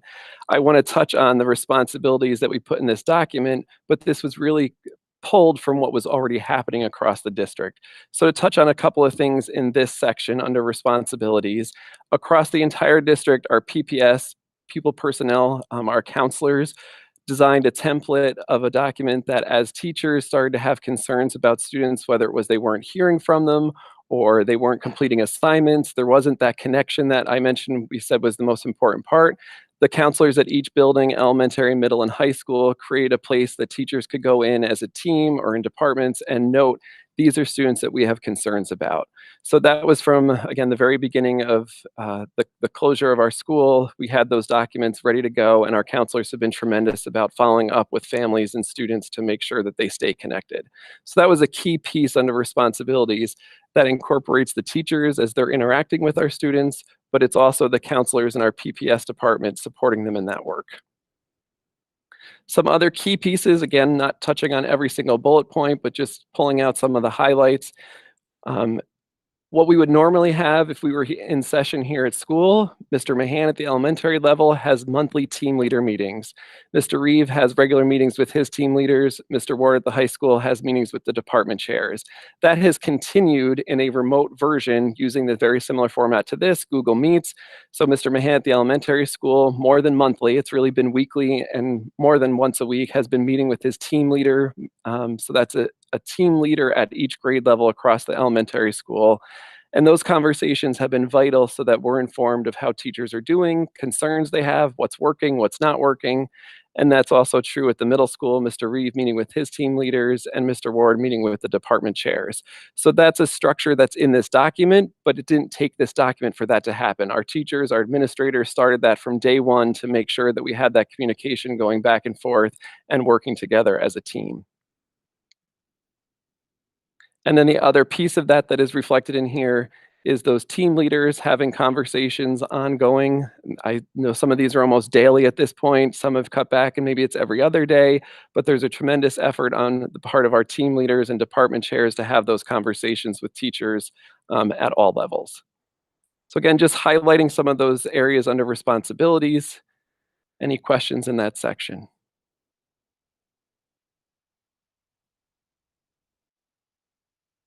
Okay, so again, I wanted to touch on that first because a lot of that work is what led to the creation of this document and the pieces that have been working throughout the district. So I'll now jump back up to the top and work through the sections of curriculum, instruction, and assessment. And for each one, I'll give you some highlights and then pause at the end to answer some questions.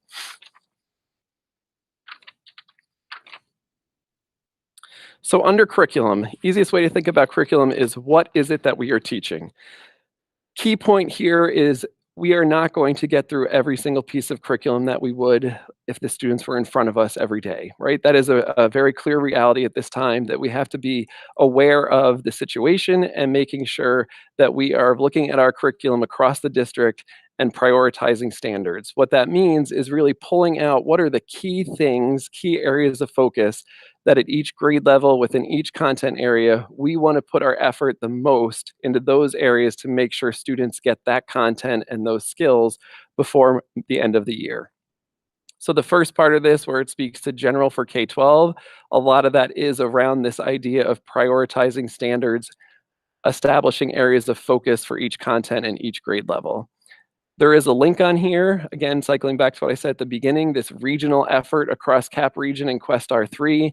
CAP Region had a task force that came together almost immediately and put together this website that takes the standards across all content areas and focuses at this point in the year. This is where most schools would be. Here are resources and here are suggestions of what to focus on from now until the end of the school year. So again, it's been a tremendous ability to have that resource, just one that's out there. With that idea in mind, we are asking teachers across the district to let us know, based on where they were at when students left their classroom on March 16th, what did they see as those key areas of focus? And they've been filling that in over the course of Friday. There was teachers in there working on that today as well. And that will be reviewed by the administrative team, myself, the principals, to make sure that we are in a good place identifying those areas of focus across the district. Those are the key pieces for curriculum. There are some other pieces at the high school in terms of UHS, which are our university and the high school courses. We have 2 of those. Our AP courses, our IB courses, those are a little different in that there are expectations, whether it be from COBOL skill for our UHS class through COBOL skill. There are expectations from IB, from AP. So we're working with those teams as well to make sure that for those courses, we're meeting the requirements that we need to. Any questions under the curriculum section?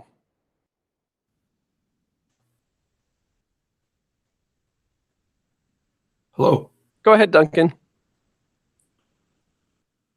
Is there a reason we have to report this to the director of CIA? That would be myself, the Director of Curriculum Instruction and Assessment. It just fits nicer on the page. I understood that, Jay. I understood that, Tom. I was trying to lighten up the, never mind. Thank you for the question. All right. Under instruction. The big hand of the feds. So if you think of curriculum as what it is that we are teaching, the instruction is how we are making that happen. This is obviously where there has been a significant amount of work because what we would normally do here in the school building is not able to happen. So there's been a tremendous amount of work. The first point under general for K-12, this has been at the forefront of our conversations. I'm going to read this point because I think it's an incredibly important one. The design of instruction must take into account the age and ability level of students, as well as individualized learning needs, such as special ed students, to the greatest extent possible. So this is where our team leaders, our department chairs have been great because they are aware of the students that they work at or work with at each level. So making sure that the choices that we make for instruction at each level are age appropriate and developmentally appropriate. There's some other resources in here, a lot of references to things like Google Meet. So this format that we're using for the board meeting tonight, our teachers are using that across the district to meet with students, whether it's trying to meet with the whole class or having office hours where students can sign on and ask questions of their teacher as they work through something. That's under the general section. For specific information for K-5, we are very fortunate that we have used a platform at the elementary school called Seesaw. So simplest way to explain Seesaw is it's designed to be a digital portfolio for students to post their work and for teachers to post things for students to see. This was the first year that we implemented that across the entire elementary school, K-5.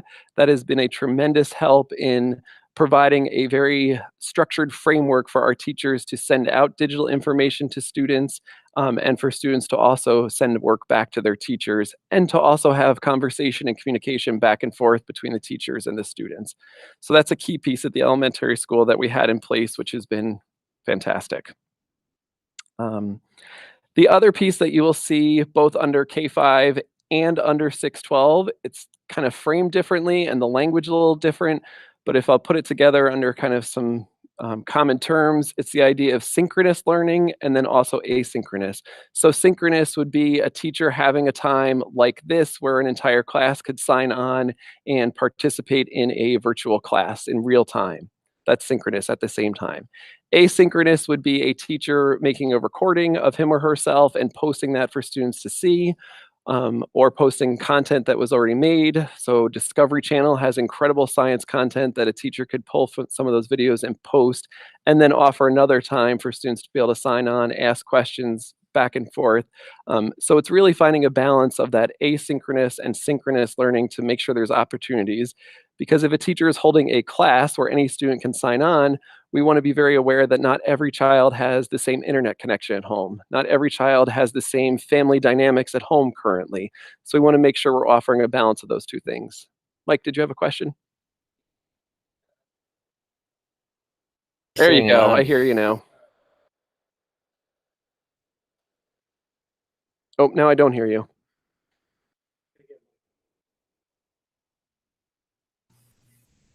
You communist. Red is bad. Red is bad. You started to touch on, can you hear me now, Todd? You started to touch on the end. A concern before we go any further was definitely to have an assessment on what our kids' abilities are as far as their internet capabilities.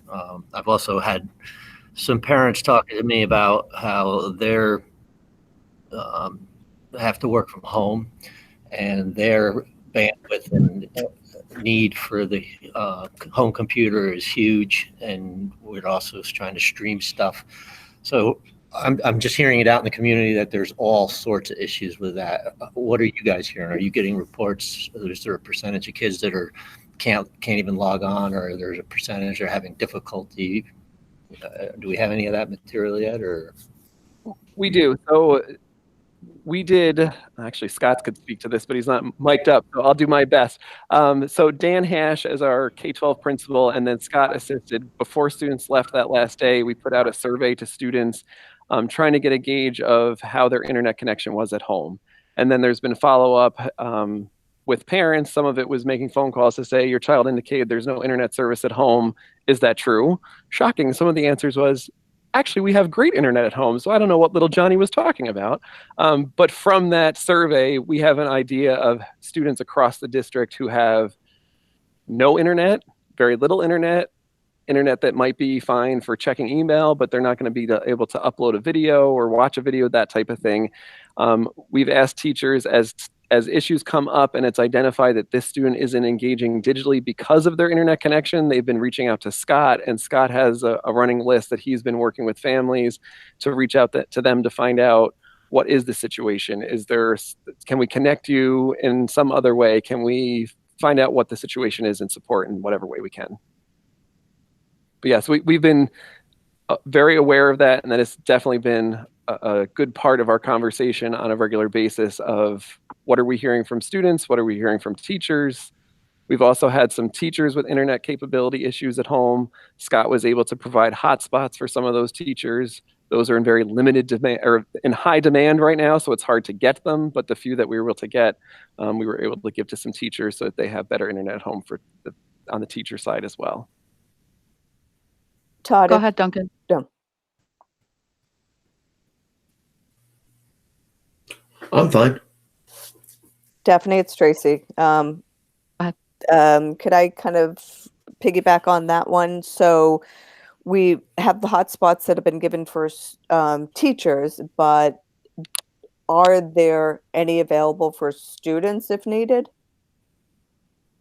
We currently do not have any additional ones. We only were able to get a handful. Again, Scott has tried to order them They are in high demand, so it's hard to even get them at this point. So the ones we were able to get, we've prioritized giving to teachers so that the teachers that did not have good internet at home were able to get better internet. And those are all dependent on their Verizon hotspots. So if somebody lives, teacher or student, if they live in an area where there is poor Verizon cell service, then a hotspot is not going to help them. The other piece that we've done is for teachers, we've left the library open at both the elementary school and the middle school, high school as a place for teachers to come in and work and use the Wi-Fi of the school. I know we also have had some students that have come and parked in the parking lot of school because even though they can't come in the building, they can park their car in the parking lot of school, either the south lot at Ellis or the visitor parking area at the middle school, high school, and they get good Wi-Fi there. It's at least an option for those that are able to get here. Right, because even when you have good internet, because technically I've got good internet and you just saw what happened. Right. So it's not always predictable. Correct. Todd, it's Jay. Two quick follow-up questions. Do you know approximately, off the top of your head, approximately how many students have either no internet access or very limited? And second, for students for whom it is a significant challenge, to get work and provide work through the internet, to what extent can paper copies be sent back and forth, similar to what's done for the lower level students? So I don't have the exact percentage in front of me, but we can certainly follow up with that information. I'll get it from Dan and Scott and the spreadsheets that they've been keeping. There has been an effort across the whole district, certainly when needed, and we know of it, to be able to provide paper copies to students. We've been mailing some things home. There was a variety of ways to make sure that we're meeting all students where they're at. What? What is it? Sorry. Oh, so Scott's just sharing with me, it's less than 10% of students across the whole district that have that internet issue. But again, we can get some specifics for you as well. Todd, I apologize, but I lost your audio right after you said there's been an effort across the district. So although I apologize for repeating what you just said, asking for you to repeat what you just said, could you repeat what you just said? I don't know why. Well, I was just saying that Scott shared that it's less than 10% across the district. 10% of students have internet connectivity problems. Okay. Thanks. You're welcome. So those are the key pieces at the elementary school under instruction. On the middle school, high school side, similar to having Seesaw as that platform for the elementary school, we have Google Classroom at the middle school, high school. We have a significant number of teachers that use it on the regular basis to begin with. In addition, the last day that we had students here on March 16th, we made sure that every single teacher, if they didn't already have a Google Classroom, to create one, have the students sign in so that the structure was there. So we now have every course 6 through 12 on Google Classroom. Again, that's a platform that teachers can post assignments, they can post messages, there can be back and forth communication. So it's a nice platform that allows for consistency across 6 through 12. The other piece at the middle school and high school, in terms of schedules, it's a little different at each of those levels. So the middle school, it's a little cleaner. And what I mean by that is a 6th grade team, for example, has had a lot of great conversation about, as a team, how do they create a structure and a schedule that works for them and also works for students. And because they're a team that has the exact same group of 6th graders, so 6th grade teachers have the same group of 6th grade students, they're able to have that conversation 6th, 7th, and 8th grade, and they've designed schedules and structures that work very nicely for them across the team, and provide the flexibility as a team to do what they think is best for their students as a team. At the high school level, it gets a little more complicated. It's not as easy because obviously once you hit 9th grade, you could have a 9th grader that takes an elective, then that elective might be a course that there's 9th through 12th graders in. So there's not this nice, easy, as a grade level, come together and create a schedule that works for you. For that reason, we designed a schedule that is linked to this document that takes a typical 9-period day and splits it over 2 days. So on a Monday, you would have periods 1 through 4. On Tuesday, you have periods 5 through 9. What I mean by period is there is a set time during the day where teachers that have a period 1 course would be available for students. They might be doing that synchronous, having a live lesson where they're on there and providing content and interacting with students in real time. It also might be that they're posting content for students at that time, and then they're having office hours where students can sign on and ask questions as they come up. The goal was to create a structure at the high school and that schedule over a 2-day rotation so that Monday and Wednesdays are periods 1 through 4, Tuesdays and Thursdays are periods 5 through 9, and then Friday is kind of an open day for other work to be done. The point of that was to make sure that teachers weren't scheduling on top of each other. So it just gets more complex at the high school because of the different courses, the electives that have multiple grade levels in one course. So that structure was designed to help create a structure for students, but also for teachers. Just to touch on special ed and RTI under the instructional piece here. So special ed, as you can imagine, is a challenge to make sure that what we would provide for those students here during the day is being provided in whatever way possible for them at home as well.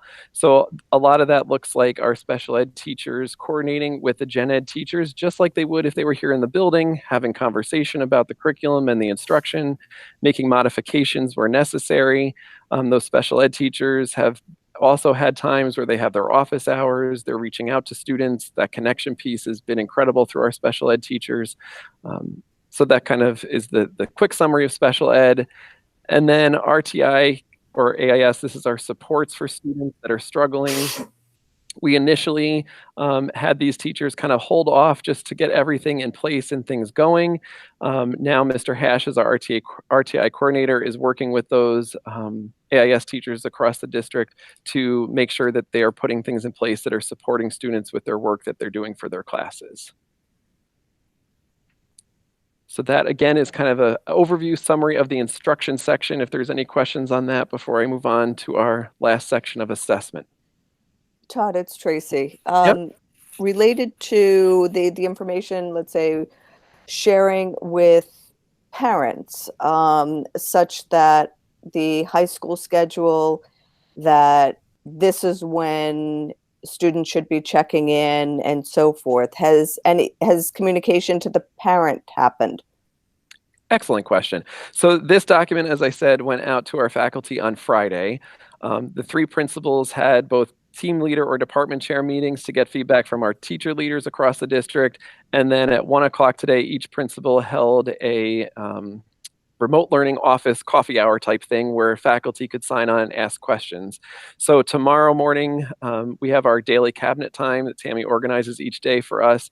We will be debriefing on how those conversations went to collect feedback with the intention of, by Wednesday at the latest, a notification going out to parents and families of this is what we're the structure that we are utilizing.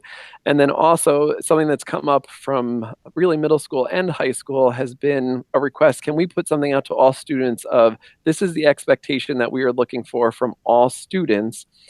This is not vacation time, right? We understand there are different family dynamics and there's different situations, and we have to be respectful of that and adjust to what students need. But at the same time, we want to put out a consistent message of, hey, school may not be in session here in the building, but school is in session. We have learning going on. Here's the expectation for you as a student. So again, we're going to debrief on that tomorrow as an admin team and plan to send out that communication to parents, families, and students hopefully on Wednesday. And then I had one more question related to 4th quarter and grades. I don't know if this is the time or you want me to hold off. That would fall under assessment. So okay, then I'll wait. If there's no other questions on the instruction, I'll move on to the assessment section, which is the last part of it. Todd, this is Jay. I do have a question on the instruction. Yep. For K to 5 and then for 6 to 12, you have similar but different language regarding the amount of instruction per week per class. Mm-hmm. Could you just explain why those amounts were chosen? Why that much time, not more, not less? Yep. So good question. So this is back to that point of developmentally appropriate. So obviously, if you look at the amount of time, it's less at the elementary school and it increases as you go up through middle school and then high school.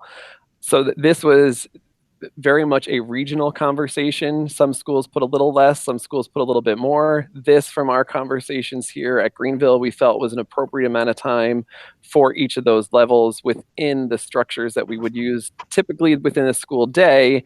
Shifting that to an online and a remote learning platform, what does a reasonable amount of time look like? Those were the times that we came up with. Was there a specific math formula to calculate that? By no means. No, it was more just using best judgment of age appropriate, developmentally appropriate. What is a good amount of time for that? Okay, understood. 2 follow-ups. Just for context, can you tell us how much time would be spent in an ordinary day? I mean, I'm assuming it's not, getting to school, leaving school, but if it, for example, K-2 academic tasks for 60 to 90 minutes per day, how does that compare to what the K-2 students would get on a normal in-school class day?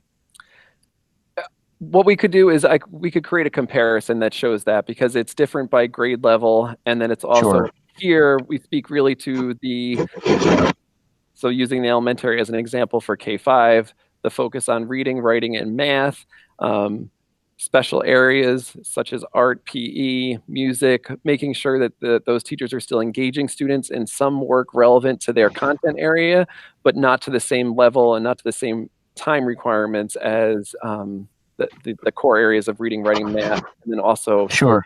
in science. So it maybe would be helpful. We could do a little comparison chart that kind of breaks that down, and we can share that with the board. That would be helpful, and I'd appreciate that. I understand that you can't do via remote learning what a normal school day would be, but that comparison would be helpful. Yep. Also, you mentioned discussions with other districts in the region.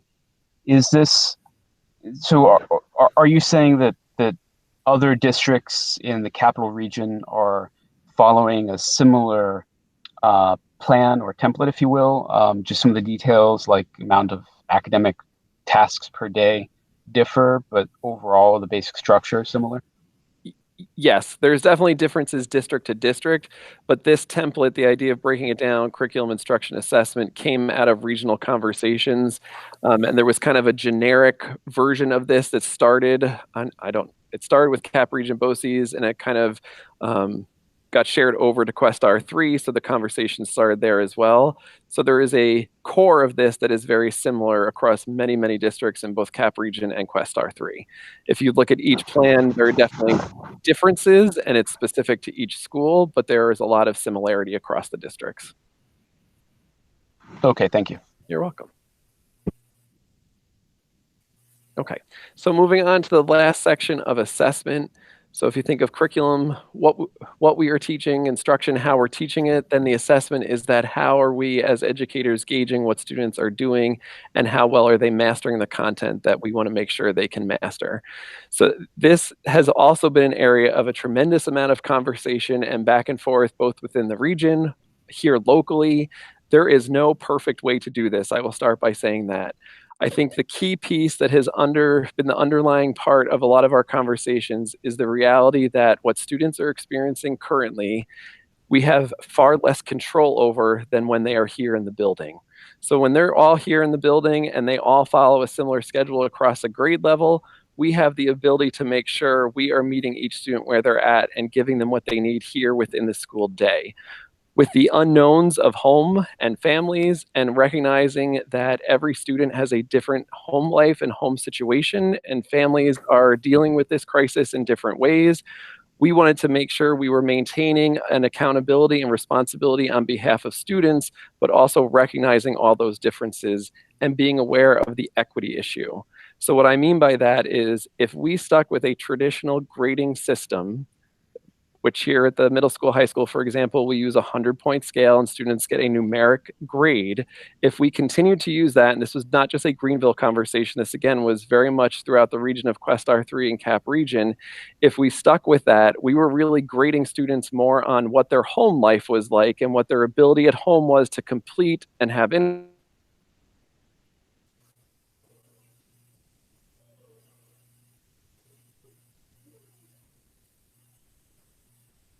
Am I back? So Yep. the idea of if we had stuck with a traditional grading system, we were going to be grading students more on their home life than we were on actually what they were able to do and what they were demonstrating in terms of content. So with that in mind, and again, this is not just Greenville, this is many schools throughout the region, came up with this structure that is based on what are the core foundational things that we still want to focus on, those areas of focus that I mentioned under curriculum, and then how do we track whether students are demonstrating evidence of learning those pieces of information. So this does look different across the district. So at the elementary school, it's more of just a tweak or an adjustment to what we already do. So at the elementary school, students are assessed and graded on the report card on a 4-point scale.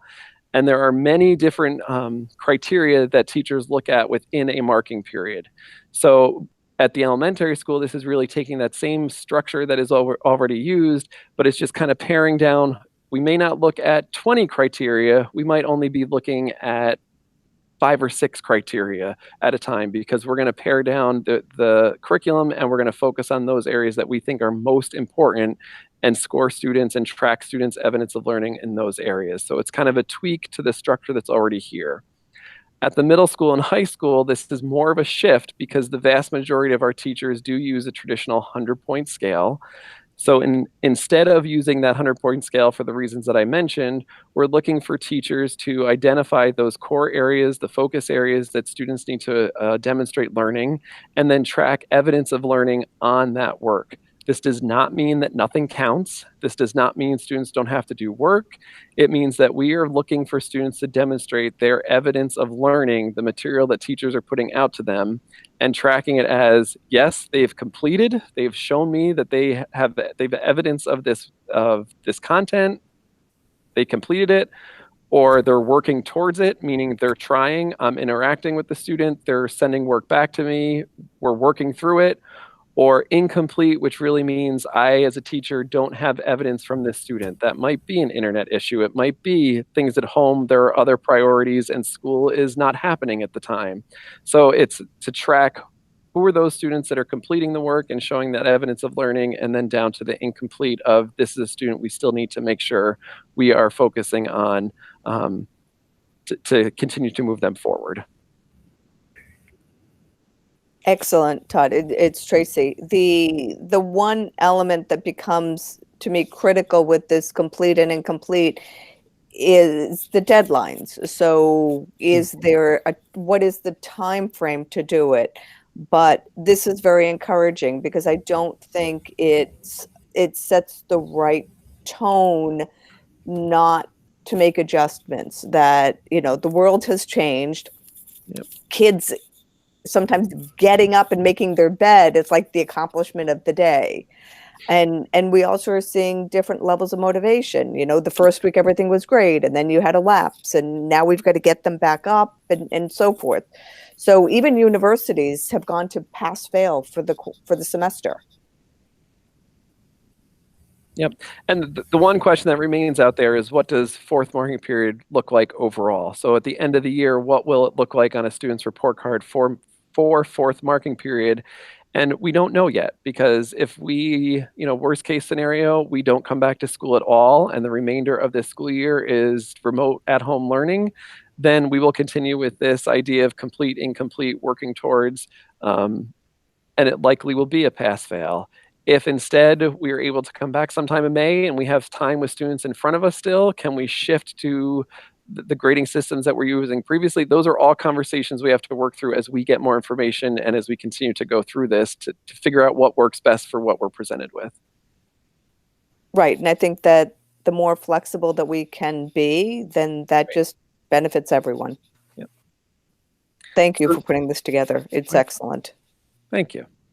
The team effort, certainly. The last piece I will say is, I know where there were some specific questions that came from board members that Tammy had shared with the administrative team, and we worked together breaking those apart by elementary, middle school, high school, and put detail into those very specific questions. So we didn't get into answering all of those. I think I touched on some of those questions by going through this document, but Tammy was already did already did or already shared that document with the board that has those very specific answers to some of the questions that you had. So if there are more as we go through this, let us know. Todd, this is Jay. I do have another question.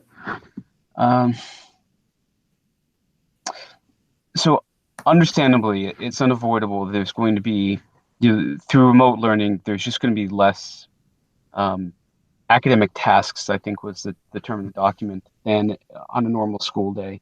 It's unavoidable. But what's the current thinking for how to make up for that lost time, if you will? Whether we're able to, have in-school classes again this year or not. How do we make up for that lost learning opportunity? Good question. So this is where the conversation at the region, also here in the district, I think it's starting to shift to that conversation now that we've had time to adjust to our current reality of what we are working on for remote learning. So I think another week, 2 weeks, we will have, or a month from now, we will have more ideas around that question. It can range everything from, and I know this was in the question document that we shared with the board, the idea of offering summer support. What does that look like for our most at-risk students to make sure that we get them to a level that they are going to go into next school year being successful? There are other ideas and different options that have been shared around the region. Before we get into those, I think it's important we continue to work through this plan that we've put in place and start having some dialogue as an admin team with our team leaders, our teacher leaders across the district of what does that look like. It's kind of the next part of what do we do next? Okay, we'll stay tuned for a future discussion then. Yes. Todd, one last question. It's Tracy again. As you go through, is there an opportunity to get feedback from students at different levels? Because it would be very interesting, and I think to hear from their perspective. Obviously, the older they are, they're going to be able to provide perhaps, they might be more verbose, but I think that factoring that in open our eyes to certain things that we hadn't considered. Mm-hmm. And I think, so that's a good suggestion. We have talked about putting out a survey in some form to parents and also potentially students just to get a gauge of how everything is going.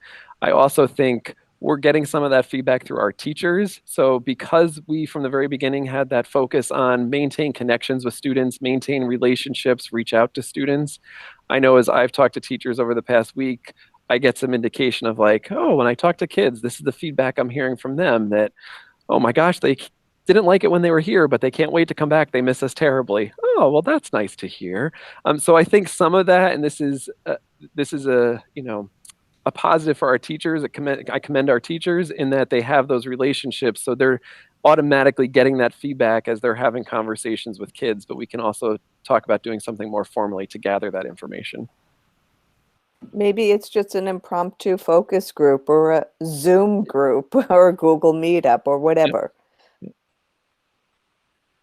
Todd, I have a couple questions. This is David. When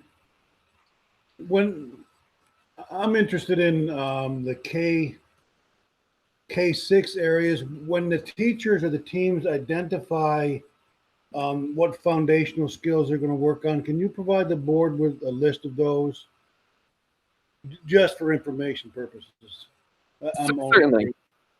The areas of focus that we were talking about, the priority standards, yes, absolutely. And then can you give some the board examples of how admin is supporting the teachers through all this?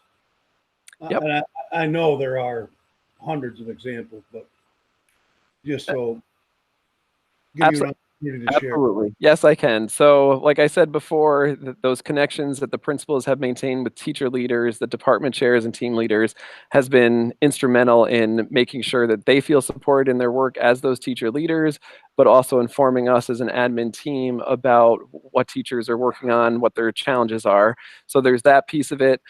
We also, as an admin team, just like we wanted to make sure teachers were staying connected with their students, we wanted to make sure that we were staying connected with our faculty and staff across the district. So as an admin team, this also include our supervisors. So Rich for buildings and grounds, Tracy for food service, Mary for transportation. We took the entire faculty and staff of Greenville, and we selected people, went through and made sure that we were all going to call and reach out so that we are maintaining that connection from an admin and leadership group with all of our faculty and staff across the entire district.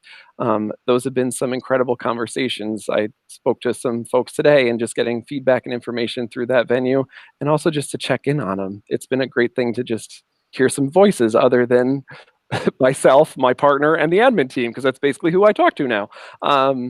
So there's that piece of it. I know I give the principals and Dan and Brooke a tremendous amount of credit of we've all in some form had office hours where teachers can pop in and ask questions. So in lots of ways, we are doing our best to make sure that everybody feels supported and that we're hearing how they're doing, what they need to continue their great work. The students that are not engaging at the level that we would appreciate, principals are helping out in what respect? They are. So it's a little different by level. So it starts with teachers trying to do their part of reaching out, maintaining those connections with students. If there is a concern where they're not hearing anything back or they don't feel that student is engaging, like I mentioned earlier, the counselors have created a list for each building where those teachers can list those students there. And then it's the counselors, and as needed, the principals are also stepping in to help make some of those phone calls to families. So they're supporting that work through the counselors and assisting.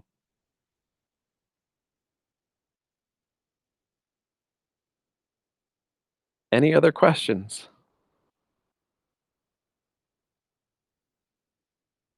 Right. Anything else you need from us as a board? Not that I can think of. I think we are doing well. But thank you for asking. I just want to also publicly thank the administrative team. They suffer an hour of their day with me each day, and it has really been helpful just to really stay on top of everything, and each and every one of them is working very hard.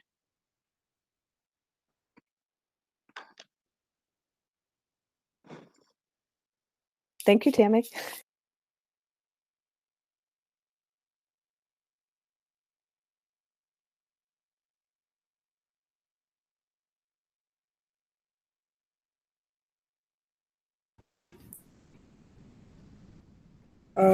We will now, the next item would be the second reading of the new policy for data security and privacy. So We will adopt it. the next time is adoption, correct? Yes, we will adopt that at the next meeting. Okay. Duncan has a question. Duncan, We waive the reading. I move we waive the reading. And adopt tonight? Well, not necessarily adopt. I mean, we're not going to read it, are we? No, no.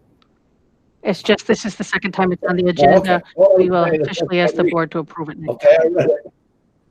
Yeah, that's fine. Okay. okay, the next item would be a draft for 2020-2021 of the school district calendar. So we usually just present the calendar 1 month in advance for the board's review. We will actually look to approve this. This is for next year's calendar. Let's pray that we're in school in September. And Labor Day is a little later, so there's a little less flexibility with this calendar.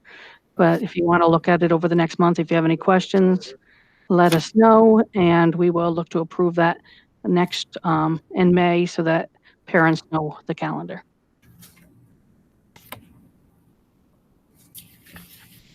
Okay, Pat, this is Tracy. Is there anything we need to do with the current calendar? I mean, everything is in limbo, but I didn't know if we needed to record that. We actually had that resolution that we approved earlier. that was discussed earlier in the agenda. Must have been when my intranet went out. Probably what the resolution was actually that the calendar will change according to any current or new executive order from the governor. Right. 5.6. Thank you. 5.6.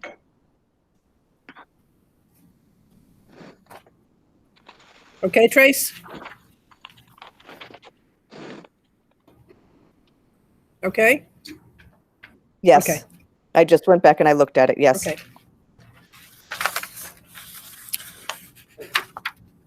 Okay, under reminders,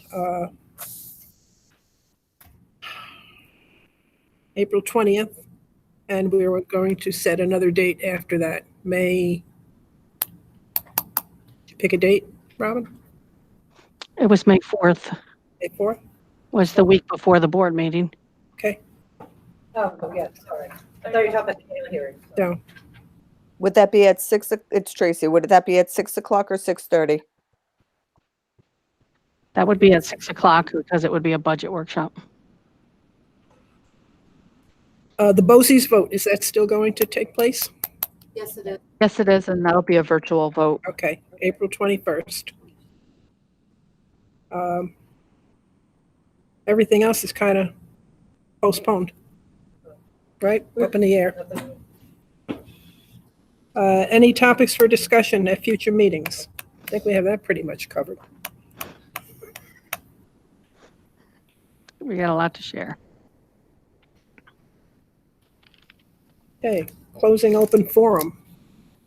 Now, are we going to open that, Daphne? Okay, so the way we, hang on.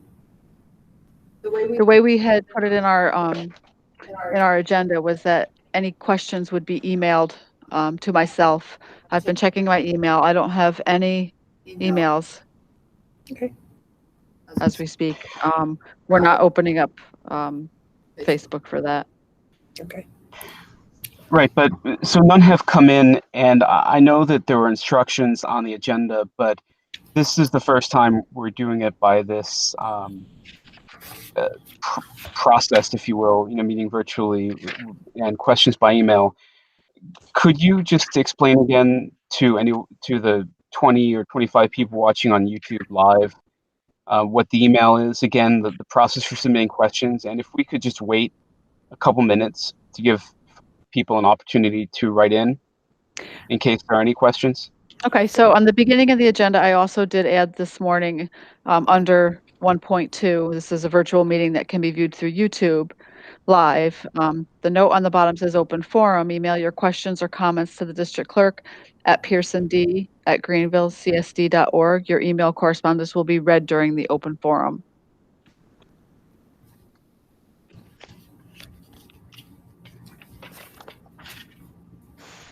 I don't know how much time we want to devote and wait to see if any comments come in. We'll give it a few minutes. Thank you. And Daphne, maybe this is learning for next time if we are still virtual. Maybe we read it at the beginning of the message, so anyone that is just watching this that did not access it, maybe at the beginning, would know to then email it to you. Just a suggestion. It's a good idea. Okay, so when would you want them? So we should have After perhaps the, read it. after the salute to the flag before we start the Okay. meeting.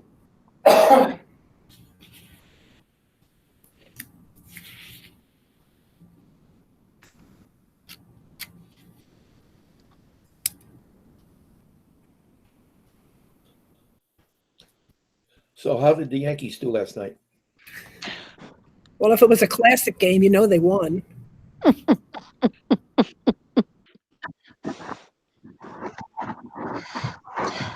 The good news is I don't think they've added anyone to the injury list I recently. knew I could count on Pat.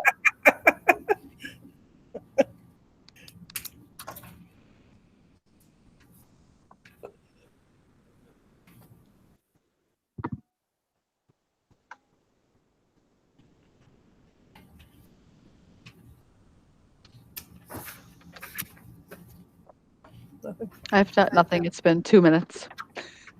Okay.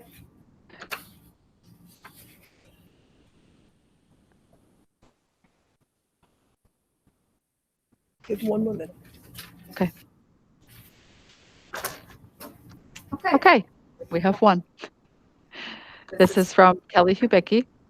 As a parent, I want to thank you all for making the effort to keep communication and transparency intact.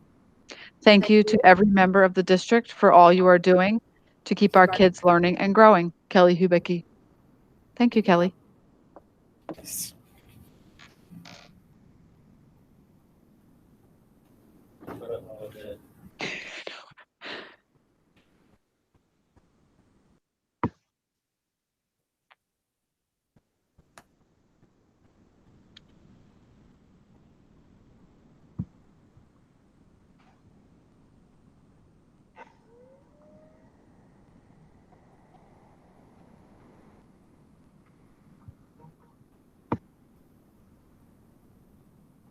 Well, the good news is we're all learning new things, keep us on our toes.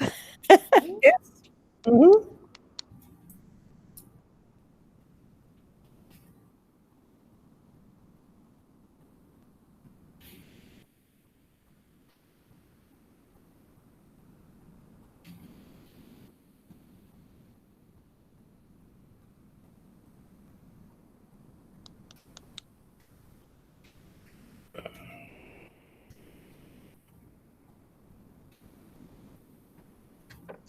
Does everybody want to move on?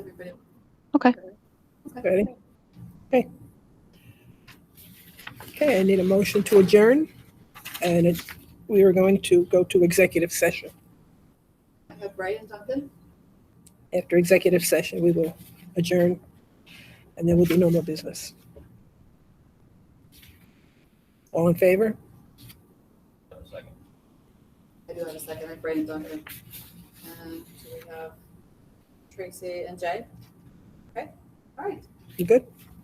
Unanimous. Very good. Thank you, everybody.